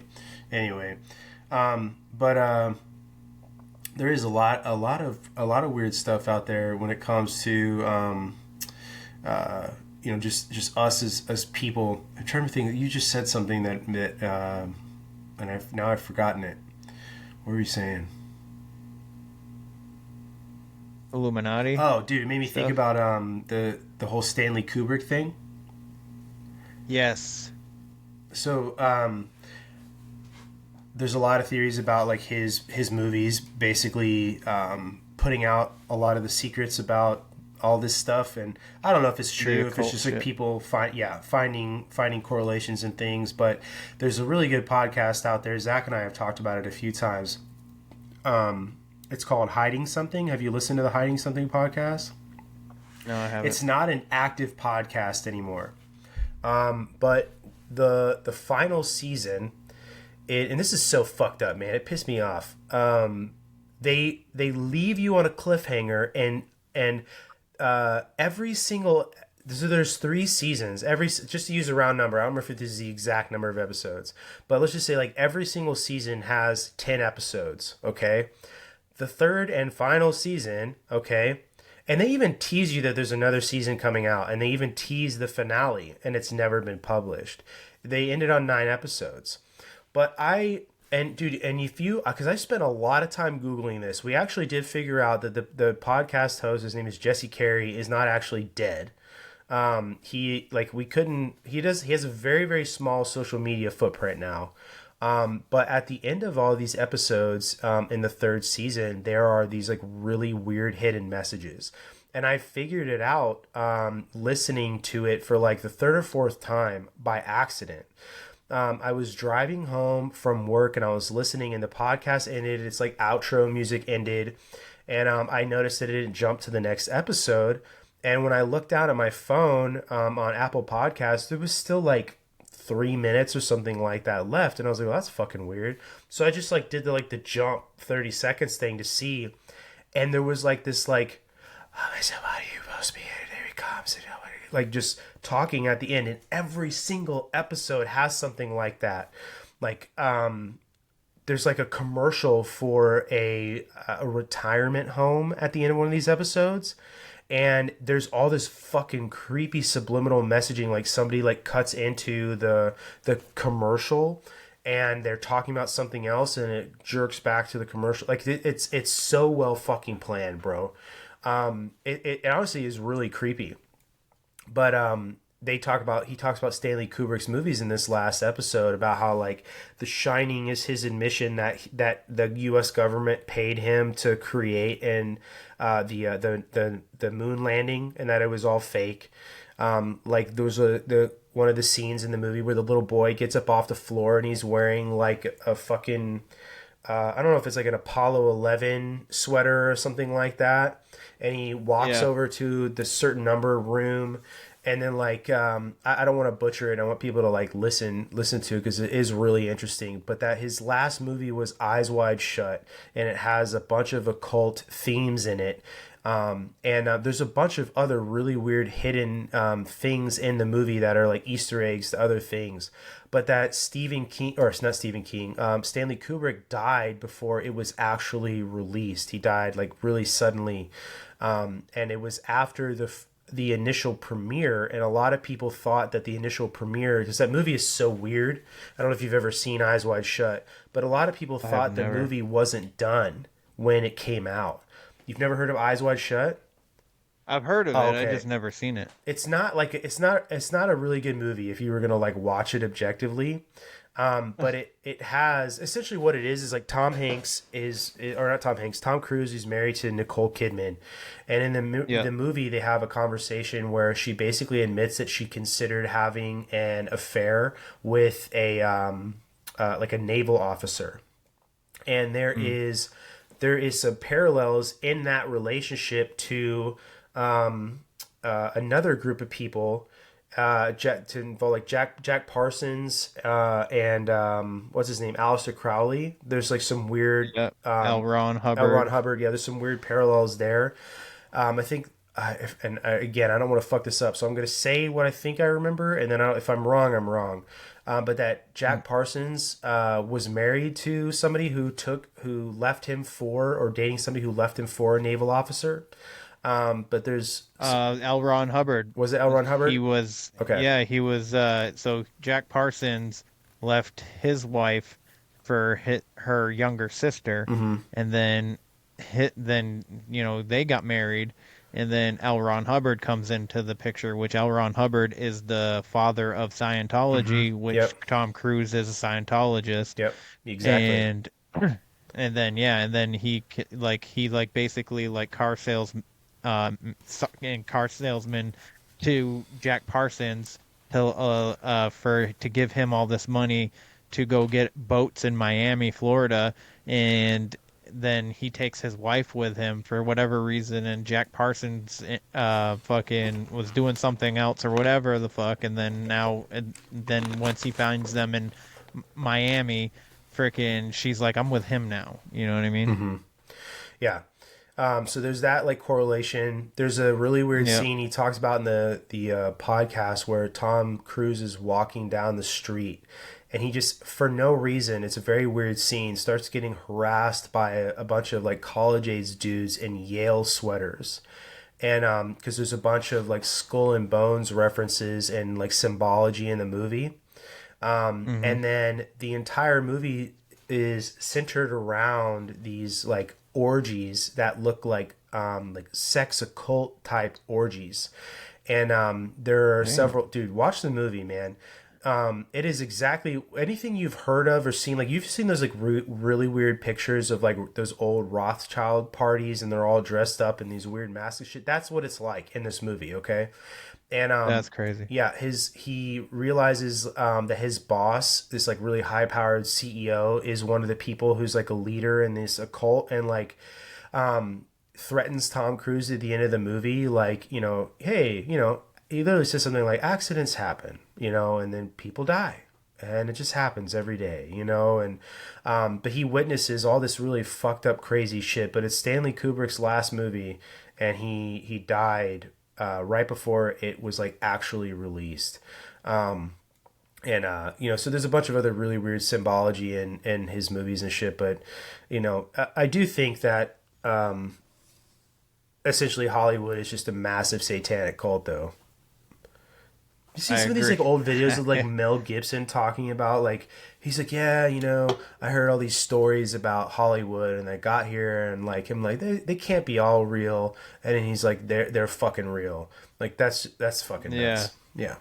And he talks about fucking Christopher walking like floating to him like a fucking vampire. He's like the dude. He's like, everything about Christopher Walken just makes me think he's a vampire. Dude. And he's telling the story. It was like, I think it was like right after like The Patriot or whatever, and because he still had like the long hair and stuff, and it kind of looked like it was in the ponytail, like he just filmed I think that interview was right after he did Mad Max, where he had the long hair in Mad Max. Oh, okay, all right, because he's much older in The Patriot, but but yeah, he's just like he's looking right at the camera, and he's like, he just floats over to me, and like I was just like, when he's telling the story, I was like, oh my god, dude! If you look at Christopher Walken, he has like just the complexion and look of a vampire, dude. It's weird, man. I'm not saying he is, but I'm just saying, like, the shoe fits, sort of. Have you seen that music video that Christopher Walken did for Fatboy Slim? He just dances the entire time. That's a weird one too, man. Yeah, that is a weird one. He was also present for a pretty high-profile murder or Christopher Walken was? Death. Yeah, I didn't know that. What is that? But I can't remember the name, but they were both actors. So the actress died, but she was married to this other guy, and he was thinking that Christopher Walken and her were fucking essentially, but they were all three of them were on a boat, and they were partying and drinking and stuff, and then you know, then the woman drowns randomly. I was just like, what the fuck? And it was like, so the husband and her got into a fight or whatever, and then supposedly she left to the mainland, or all three of them went to land, and then they went back to the boat, and then they got into an argument, and then the captain's like, I'm pretty sure he did it, and they're pretty sure that Christopher Walken knows what happened, but he was just like, oh, I was in my room all night. That's crazy. Yeah. Doesn't surprise me at all, man. A lot of those people are involved in a lot of really weird shit, dude. Even some of these people that have been like staple actors our whole lives, you know, like Tom Hanks. You know, he's somebody I'm pretty sure is a fucking weirdo now, you know, and yeah, you know, I don't know if all that shit's fucking real. I do think some of it's fucking real. I'm sure it is. You know, it's just, I don't know if it's, I'll say this, right? Let's go back, like, talk about, like, we'll bring, like, the whole Jack Parsons thing back into it. He talked a lot, and this is something that Diana Pasoko talks about in her book, too, that Jack Parsons, like, said that he was downloading information from another being who was teaching him how to do science, right? and that I think that there is a lot of that similar in the same vein shit that happens in Hollywood. These people, they do these rituals or whatever the fuck they're doing, selling their soul or whatever you want to call it to these beings to give them fame, but it's all like temporary, and it's just earthly pleasures, and I do think that there is something like that exists, and he still does it. There's a guy, his name, are you familiar with Richard Serrett? It's familiar, but at the moment I can't. He has his own podcast. I think it used to be called High Strangeness with Richard Serrett. I don't know if it's still called that, but he was like a sit-in sometimes for Coast to Coast, the early morning like late night radio show. You know what I'm talking about, Coast to Coast? Yeah, I can't freaking think of the guy's name either. I can't either. But he was, every once in a while, he was like a sit-in host for it when the OG guy couldn't do it. Yeah. But anyway, he had a lady on one time who basically like did parties and put on parties for people in Hollywood. And she ended up doing a party for like a really high profile person, and through like her indirectly you got the impression it was like the Kardashians or something like that. But essentially she said there was one point in the night and she got invited because she had done so many of these parties and all these people were like coming to her to do these parties and plan them and cater them and all this stuff, that she'd like gotten to know a lot of these people and become friends with, and they became comfortable with her and all this stuff.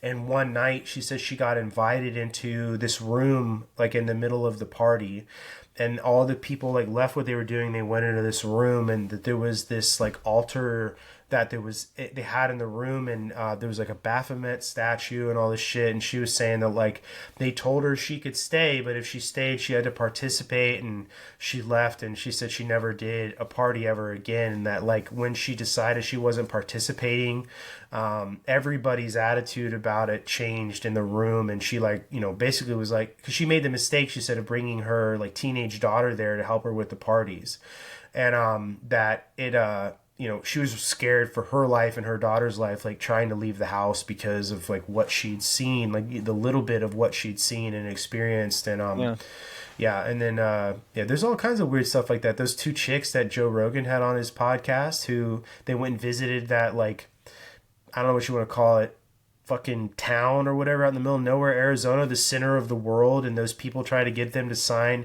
a contract after they made a wish on the center of the world, but they had to sign the contract and they didn't.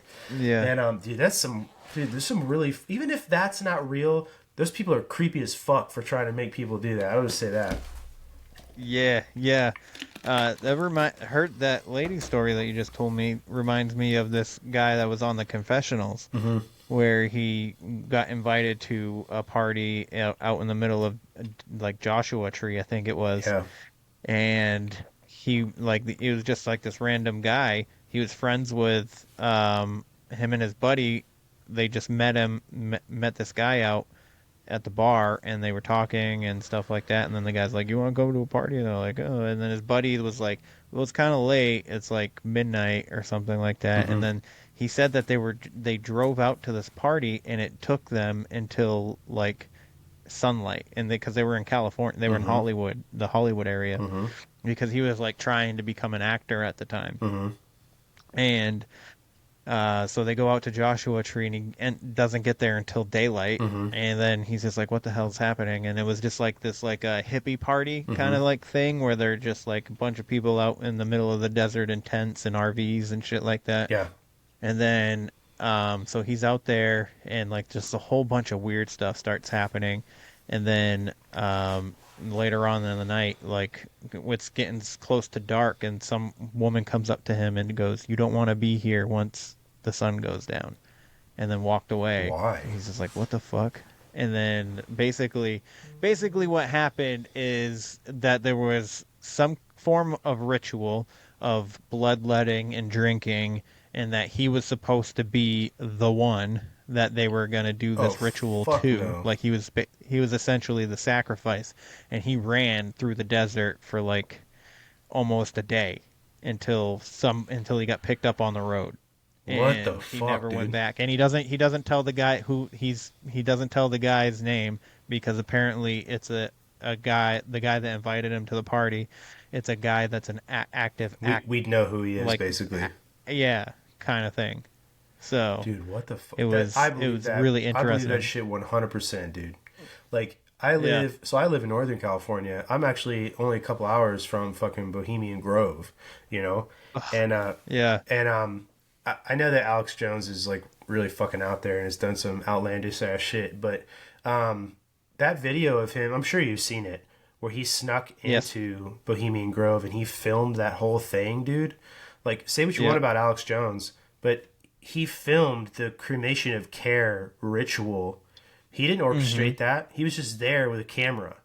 Like, that is an absolutely insane and terrifying thing, bro. Like, if somebody invited me camping, okay, and we went and we did that, and I noticed that there was all these high profile politicians, I recognized some actors, all these people are like, you know, very well off white dudes out in the middle of the fucking redwoods, you know, I'd be like, this is really weird, you know, and oh my god, there's a fucking, every these people are in robes, and there's a river meant to represent the river Styx, and there's a giant owl statue on the other side of the river, and there's these priests, and we're pretending to sacrifice a human body, and everybody's excited and just fucking stoked for this shit, like they're giving out bags of money, you know, like, I'd be terrified, dude. So hats off to him for going there, but like, that happens Yes. every year, you know. Every Like, year.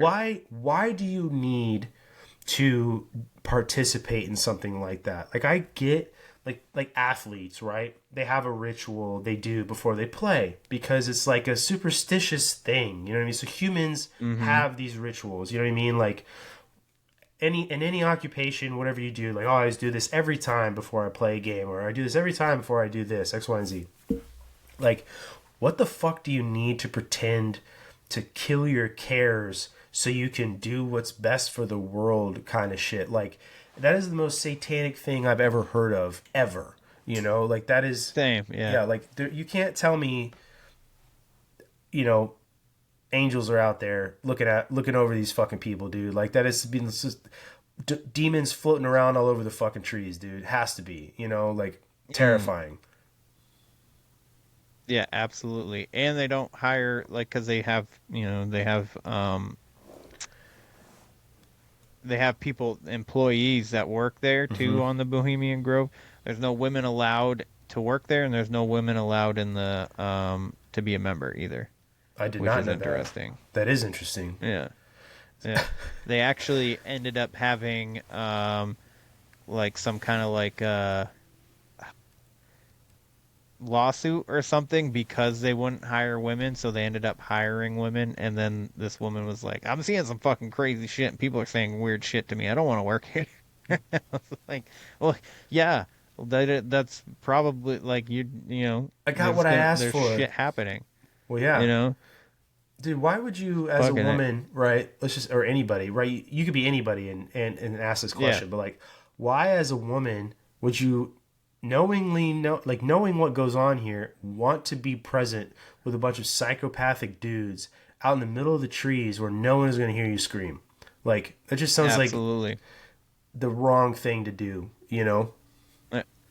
Yeah, and there's a lot of stories of children that have gone missing being present at this place too. So, dude, I'll say this, man. Like, I would never, unless I was fucking strapped with a couple of other people that I knew could fucking handle a gun too, go out in the middle of the fucking woods looking for that shit. And there are people that do.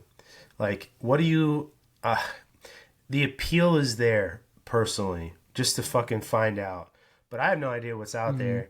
And I'm not trying to wind up a fucking lampshade in somebody's living room just because somebody fucking killed me and skinned my ass. You know what I mean? Like, I don't know. Yeah. Fuck all that, dude. I feel like that place would be booby trapped and cameras Exactly. everywhere and Booby stuff. They would trap, see cameras. you miles away. They probably, those kind of people, if you, like, well, not if, there are politicians and shit, dude, like, who fucking knows what, like, ex-Special Forces CIA fucking operator with no fucking conscience they paid off to live out in the fucking woods and go Rambo on your ass for showing up in a place that you weren't supposed to be, you know, like... For sure. Especially after Alex Jones got in there. Right. Dude, and that guy, man, like, went around and fucking was like yelling at politicians and shit about what were you doing? What were you doing out there? You know, like I mean, it was asking the right fucking questions, that's for sure. You know what I mean? And dude, just and then like I'm sure you've seen I think like 20 minutes or 60 minutes, like the fucking primetime TV show had like a part they did on Skull and Bones, and somebody was like behind the scenes and captured some footage of these kids in togas pretending to stab each other to death. Like what kind of fucking like what reason do you need to do that in college, you know? And it was like, well, you know, another thing I read too was like they make you fucking get in a coffin and you got to jerk off around a bunch of other fucking dudes, and like you know each other's secrets, so like you can't fuck each other over, because if you fuck me over, I'm gonna do this to you, you know what I mean, or whatever, you know, and like it's just like setting you up to like be a permanent member of the club, because you know there's infallibility, because we all know each other's darkest shit, you know, which is nuts. Yeah, this it's is just nuts. And think about the presidents and other like George W. Bush, right? 9/11 fucking was a member of Skull and Bones. Like Barack Obama, all these famous people who are Masons, and like I have friends who are Masons who are like legitimately great people. You know what I mean? Yeah, I mean, I think there's two sides to exactly about to say that, dude. The Masonic Temple. You know, I think there's a side that has no idea what the fuck's going on, right? And then just there's the the side dudes trying to that's help like out their community, you know, and brotherhood and all that stuff, right? Yeah, absolutely. Yeah, I met this guy at the gym when we started talking about like, you know, gym stuff, and then randomly he was just like, "Yeah, I gotta go to a Mason meet tonight or something like that, or whatever." And I was like, "Oh, okay." I was like, because I had already started this podcast and I had talked about Illuminati and stuff. And did a couple of Conspiracy Tuesdays already, and I was just like, "Am I being set up? Is this Mason guy fucking the reptilian?" I go, "Oh, okay.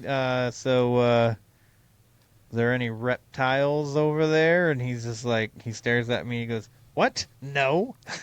It's exactly what okay, they just say. checking. No. But yeah, no, he's just like, I don't know, maybe there could be. He's like, "No, not that I know of." And I was like, all right, cool. Yeah. But yeah, no, I definitely think that there's two sides. Two sides to that for sure. I agree. It makes you wonder, like, you know, my good friend, he is a Mason. It makes you wonder, like, is there somebody in his lodge who, like, if he sees like the right qualities in you, we'd be like, "Hey man, after this morning's cake and fucking donuts, come talk to me behind the building." And he's just like, "Hey dude, you want to know what masonry is really all about?" You know, and it's like, "Oh sure," right? And then like, "Oh yeah, we drink blood and all this other shit." You know, like we're gonna go to the real meeting tomorrow here. You know, I don't know. Who fucking knows, dude? Yeah, makes you wonder how many murderers and once you you're walk a by. member, you're not allowed to. Once you're a member, you're not allowed to talk about what goes on either, regardless of whether it's good or bad. So like, you know, have you ever watched any of those videos of people who say like they used to be a Mason and like they talk about all the crazy shit that they've seen? I've seen a few. Yeah. It definitely feels like what you said, that there's like two sides to it. You know what I mean? Mm-hmm. So. Oh yeah. I don't know. I have never been a Mason. I don't think I'll ever try and be one. I just like. No, me I neither. don't need to insert myself into crap that. You know what I mean? First off, my podcast takes up enough of my time already. I don't need a fucking boys club every Sunday to fucking go to and just. And that's like what my buddy told me. He's like, dude, he's like, you want to know what masonry is? He's like, it's memorizing shit all the time. He's like, I have to study for being a Mason. And I'm like, I'm good, dude. I don't need all that. Yeah. No. He's like, exactly. Nope.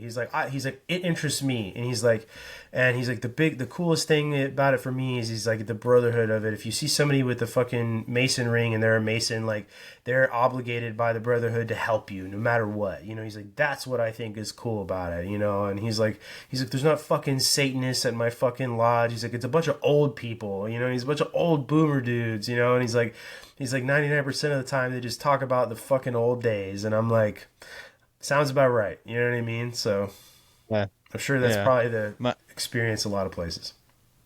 Yeah, I'm sure. My ex-girlfriend's dad became a Mason while I was dating her. So her grandfather was a Mason, and then her dad becomes one, and then the grandfather passes away, and her dad, it was her mom's dad. It wasn't her dad's dad, but so he passes away, and we're going through all of his stuff, and her dad has his laptop and finds he ends up like, and he told us this stuff. There's dead pictures of dead bodies, What? mutilated bodies, random like porn, and he didn't say, but he didn't say specifically, but I'm pretty sure That it was kind kitty of porn? Dude, Yeah. what the fuck, man? Yeah. So it was like, and he's like, I have to, like, he's like, I need to erase this. I need to laptop now needs to go to the fucking police, basically. Yeah. And he's like, this laptop is fucked. It's like, and he wasn't 100% sure if they were actually his photos either. You know what I mean? It almost looked like they were sent to him, and you know what I mean? Like they weren't taken by him or anything. Yeah. But there was like somebody standing with a head in their hand, I guess, from like a foreign country, like a foreign yeah, it was fucking, dude, it was weird. Like the pictures that this dude had on his fucking laptop were fucking strange. That's fucking very strange. Yeah. And I'm not saying that it has anything to do with him being a Mason, but you know, it's a weird coincidence. What I know now about Masonry, you know, about what the weird shit that I've heard anyway. Yeah. Dude, I've heard like Masons like being associated with all the like Illuminati stuff, you know what I mean? But never like that. I've never heard anybody like stories like that, you know what I mean? That's fucking nuts, dude. But it is crazy nuts. When you think about like just all of the Masons in our history as the United States, you know, George Washington was a fucking Mason, you know, all these people that were, you know, the secret knowledge and all that stuff. You know who really interests me is are like the Rosicrucians. Those guys really interest me too. Zach and I actually. So I'll say this real fast for everybody listening, that Chris is the third co-host I've had. The first one I had. Oh no shit. Yeah. So I've had two Chris's, right? The first co-host I had, his name was Chris. It was spelled with a K. But he tried to steal my intellectual property from me, and we no longer work together. And then Zach, who I've known for a while, is one of my best friends. We met while we were deployed, actually. He did it with me for like a year. And like I said, he needed to walk away for his family. And then now Chris, my other friend, Chris, right? The normal way to spell Chris. But Chris and I, I can't remember now. I've been doing this for so long. Maybe it was Zach and I. Whatever. We did a fucking episode on the Georgia Guidestones. But that's a really crazy and interesting thing too. The Georgia Guidestones. Yes. There's a lot of Rosicrucian elements to it as well. And I still think it's really weird that they got blown up and no one knows what the fuck happened to them. You know, like why? Yes. Why blow? I get like there's all this weird shit, you know, about the Georgia Guidestones and like population control and all this other really weird shit. So like I get why somebody would want to blow it up because it's like an icon for the New World Order and all this shit. But like there's no explanation for it. You'd think there would be, you know. I don't know. That's a weird one too. Especially by now. Oh yeah, and it kind of like wasn't that far apart from that weird fucking obelisk they found in the desert either, you know? Yeah. That kind of came and went really fast. Didn't they figure that out that was like a prank or something like that? Or am I wrong? Or at least that's what they said. Yeah, true. But that's a weird one also, man. Because you can't trust what the headlines say either. No. That's the problem. I agree. You know, when Obama was in office, he signed that bill. I can't fucking remember the name of it. Basically, allowing our media to lie to us when they used to not be able to. You know? Yeah. So since 2008, we've been actually actively being lied to through the media. Yeah, there is an actual term out there for fake news, right? That whole fake news thing that Yeah. Trump coined. It's called yellow journalism, and it's like the original way to say it's fake news, and it's only gotten worse as technology has advanced. Because if you think about it, right? Let's say you lived in Kansas City and you got a newspaper every morning, the Kansas City Star.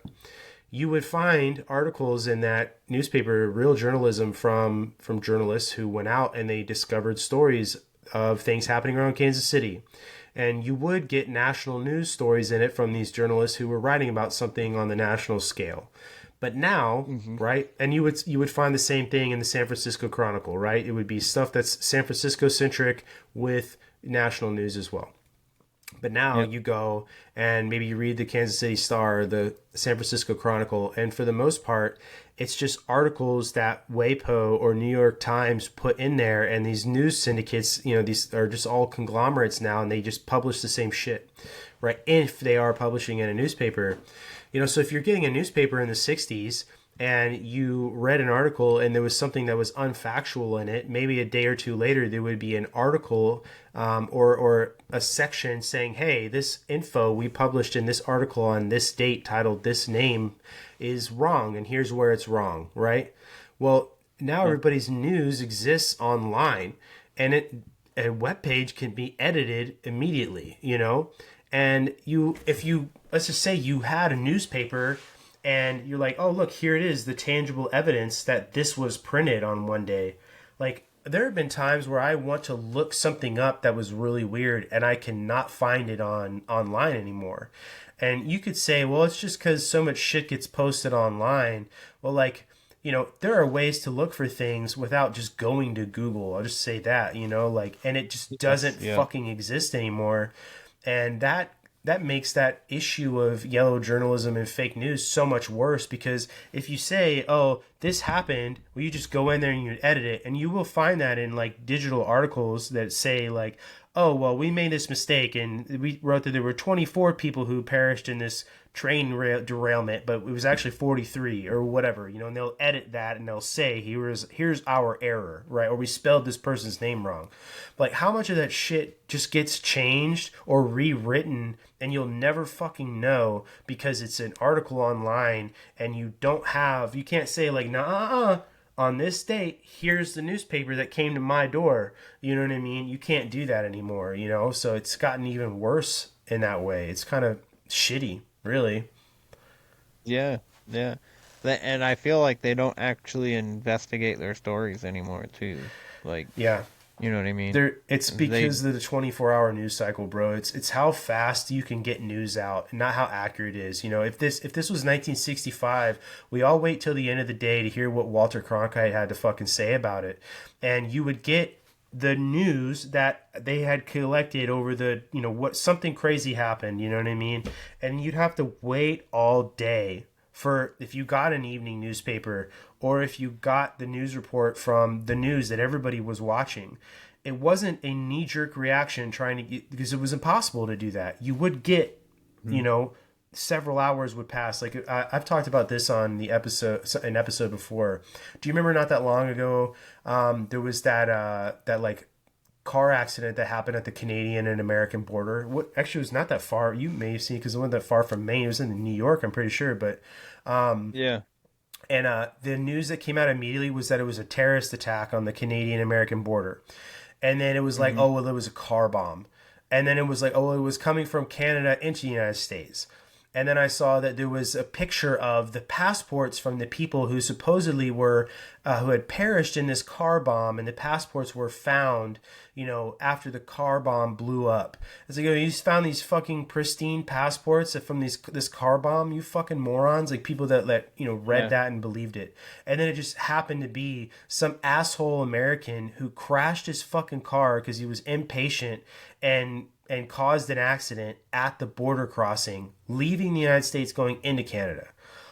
But in that small span of a couple hours, it was a terrorist attack. It was these people from this terrorist group. Here are the passports, all the shit. There's no real news. It's who can fucking get out quote unquote news the fastest. The the 24-hour fastest, news yeah. cycle has absolutely ruined it. And there's what's it called? You ever heard of the term crisis fatigue? Yep. Yeah. So everybody's got crisis fatigue all the fucking time. Terrorist attack happens, no one gives a shit because it just happened 20 minutes ago. There was another crisis, so no one cares. It's just the for real, man. The 24-hour news cycle has just like ruined everybody. It's fucking nuts. I 100% agree. It's, man, I was just talking about this today, or yesterday. Just the world is, the world's always been crazy. The human condition is crazy enough on its own. Constant but chaos. The way we're navigating this world right now is just, I feel like it's going to shit. Everything's too expensive to buy. Oh yeah. The housing market, and just taxes in general. Mm-hmm. I just, to live in a country that's supposedly free, but your property isn't really yours if you don't pay your taxes, is absolutely wild to me. Yeah. No, it is, man. A lot of things aren't the same anymore. And I read online somebody it was actually just like somebody's quote on Instagram, and he's like, does anybody else feel this way, that like it just feels like the collective end of everything, that everything just feels like it's dying, and that this is really the end of like all of these things we've come to know as like a civilization? There's just this collective feeling and perception that way. And like I was like, wow, that's a pretty profound way to describe it, because that is sort of how I feel, and I don't know, how old are you? 35. Okay, yeah, I'm 37, right? So like you remember 9/11, right? I remember 9/11, right? Mm-hmm. And so like you and I have basically been in constant crisis fatigue since that point, right? The 24-hour news cycle really took off with 9/11.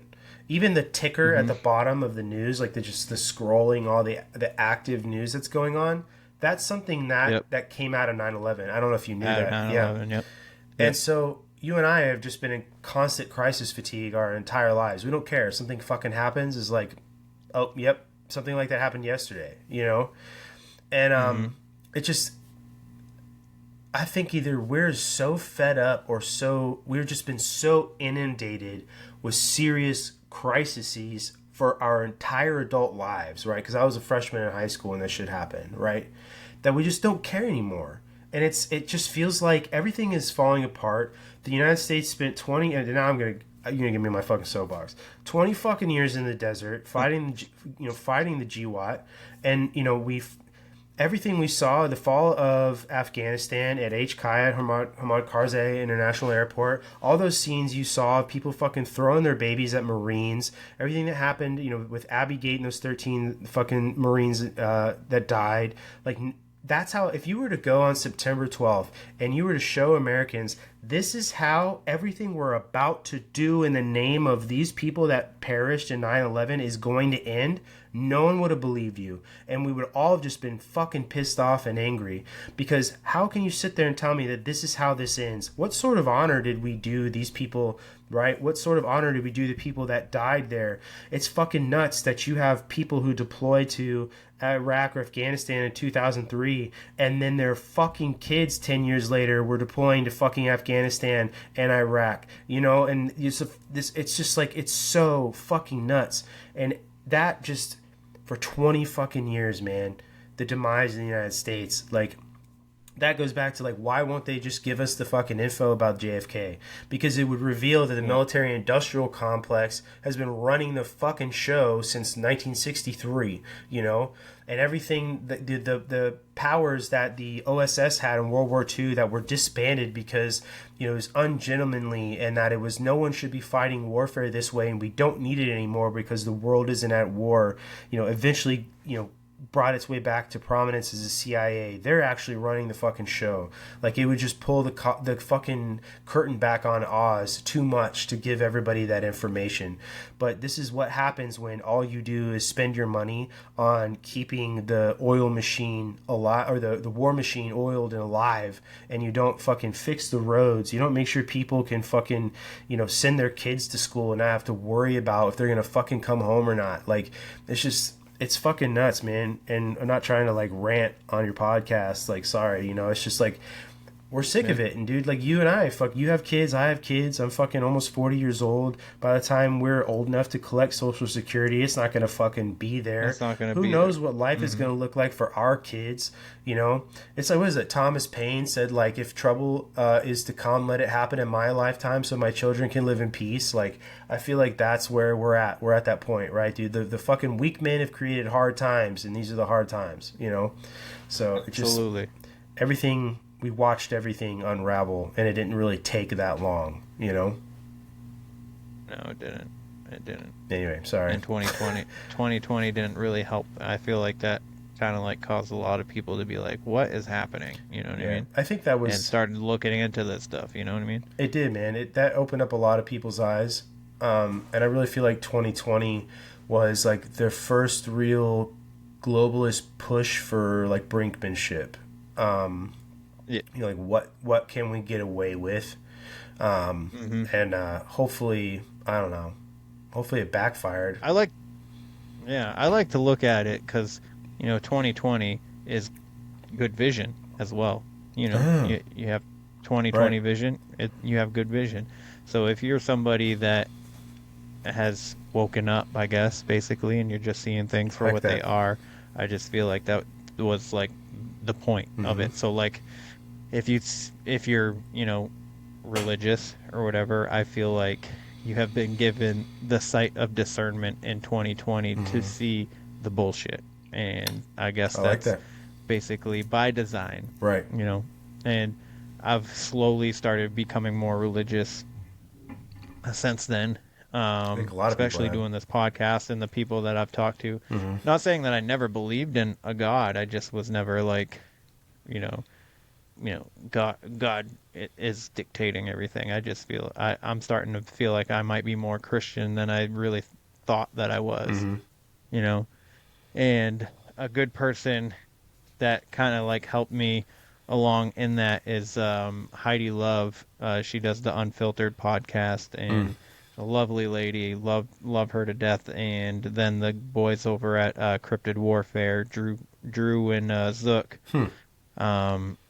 with their religious stuff, and just, I don't know, just talking to them kind of like opened my eyes into religious beliefs and stuff like that. So I think a lot of us have had experiences like that since then. One of my good friends, Matthew Harris, we had him on. It was actually the first episode I had that got yanked by YouTube. But he fucking YouTube, dude. I know, dude. Fucking all these platforms, dude. But anyway, Matt, really, really big Christian. Matt is an amazing guy. But he refused to get vaccinated, and put up with a lot of shit from our military leadership. And they really did everything they could to just derail his fucking career.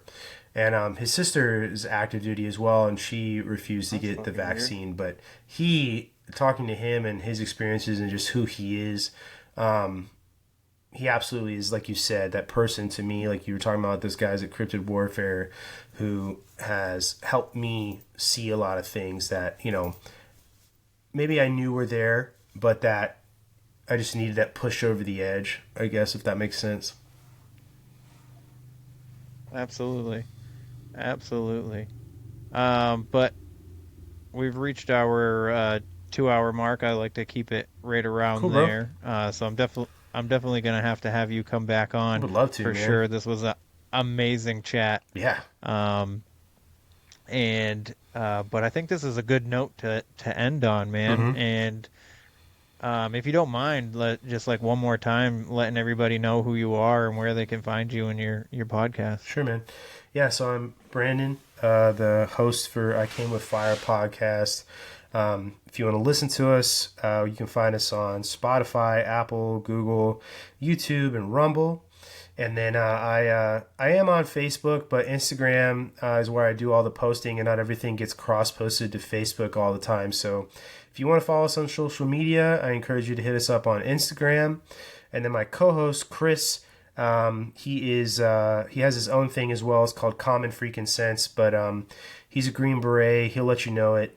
And he's a really awesome dude, very big Christian as well. So his podcast centers around American values, Constitution, Christianity. I enjoy it, but good stuff. So check him out too, Common Freaking Sense. But yeah, man, thank you so much for having us on, or having me on. I know Chris couldn't make it tonight, but we would love to come back on again and have another conversation. And dude, this scratches a part of my brain that will be there until I fucking am Swiss cheese. So yeah.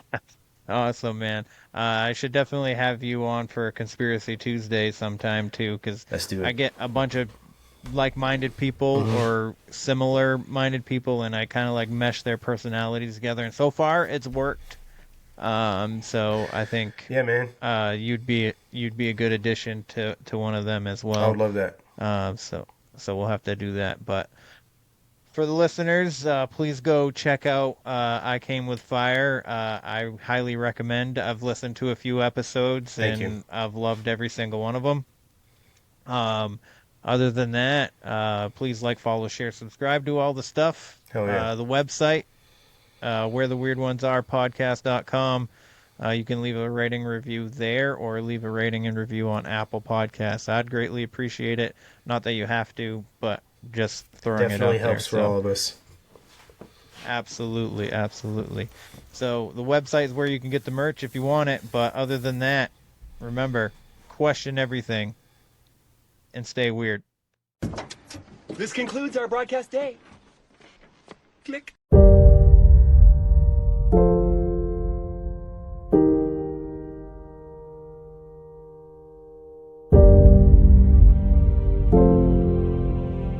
Because in the end, none of us have very long on this earth. Life is fleeting. And if you're ever distressed, cast your eyes to the summer sky. When the stars are strung across the velvety night, and when a shooting star streaks through the blackness, turning night into day, make a wish.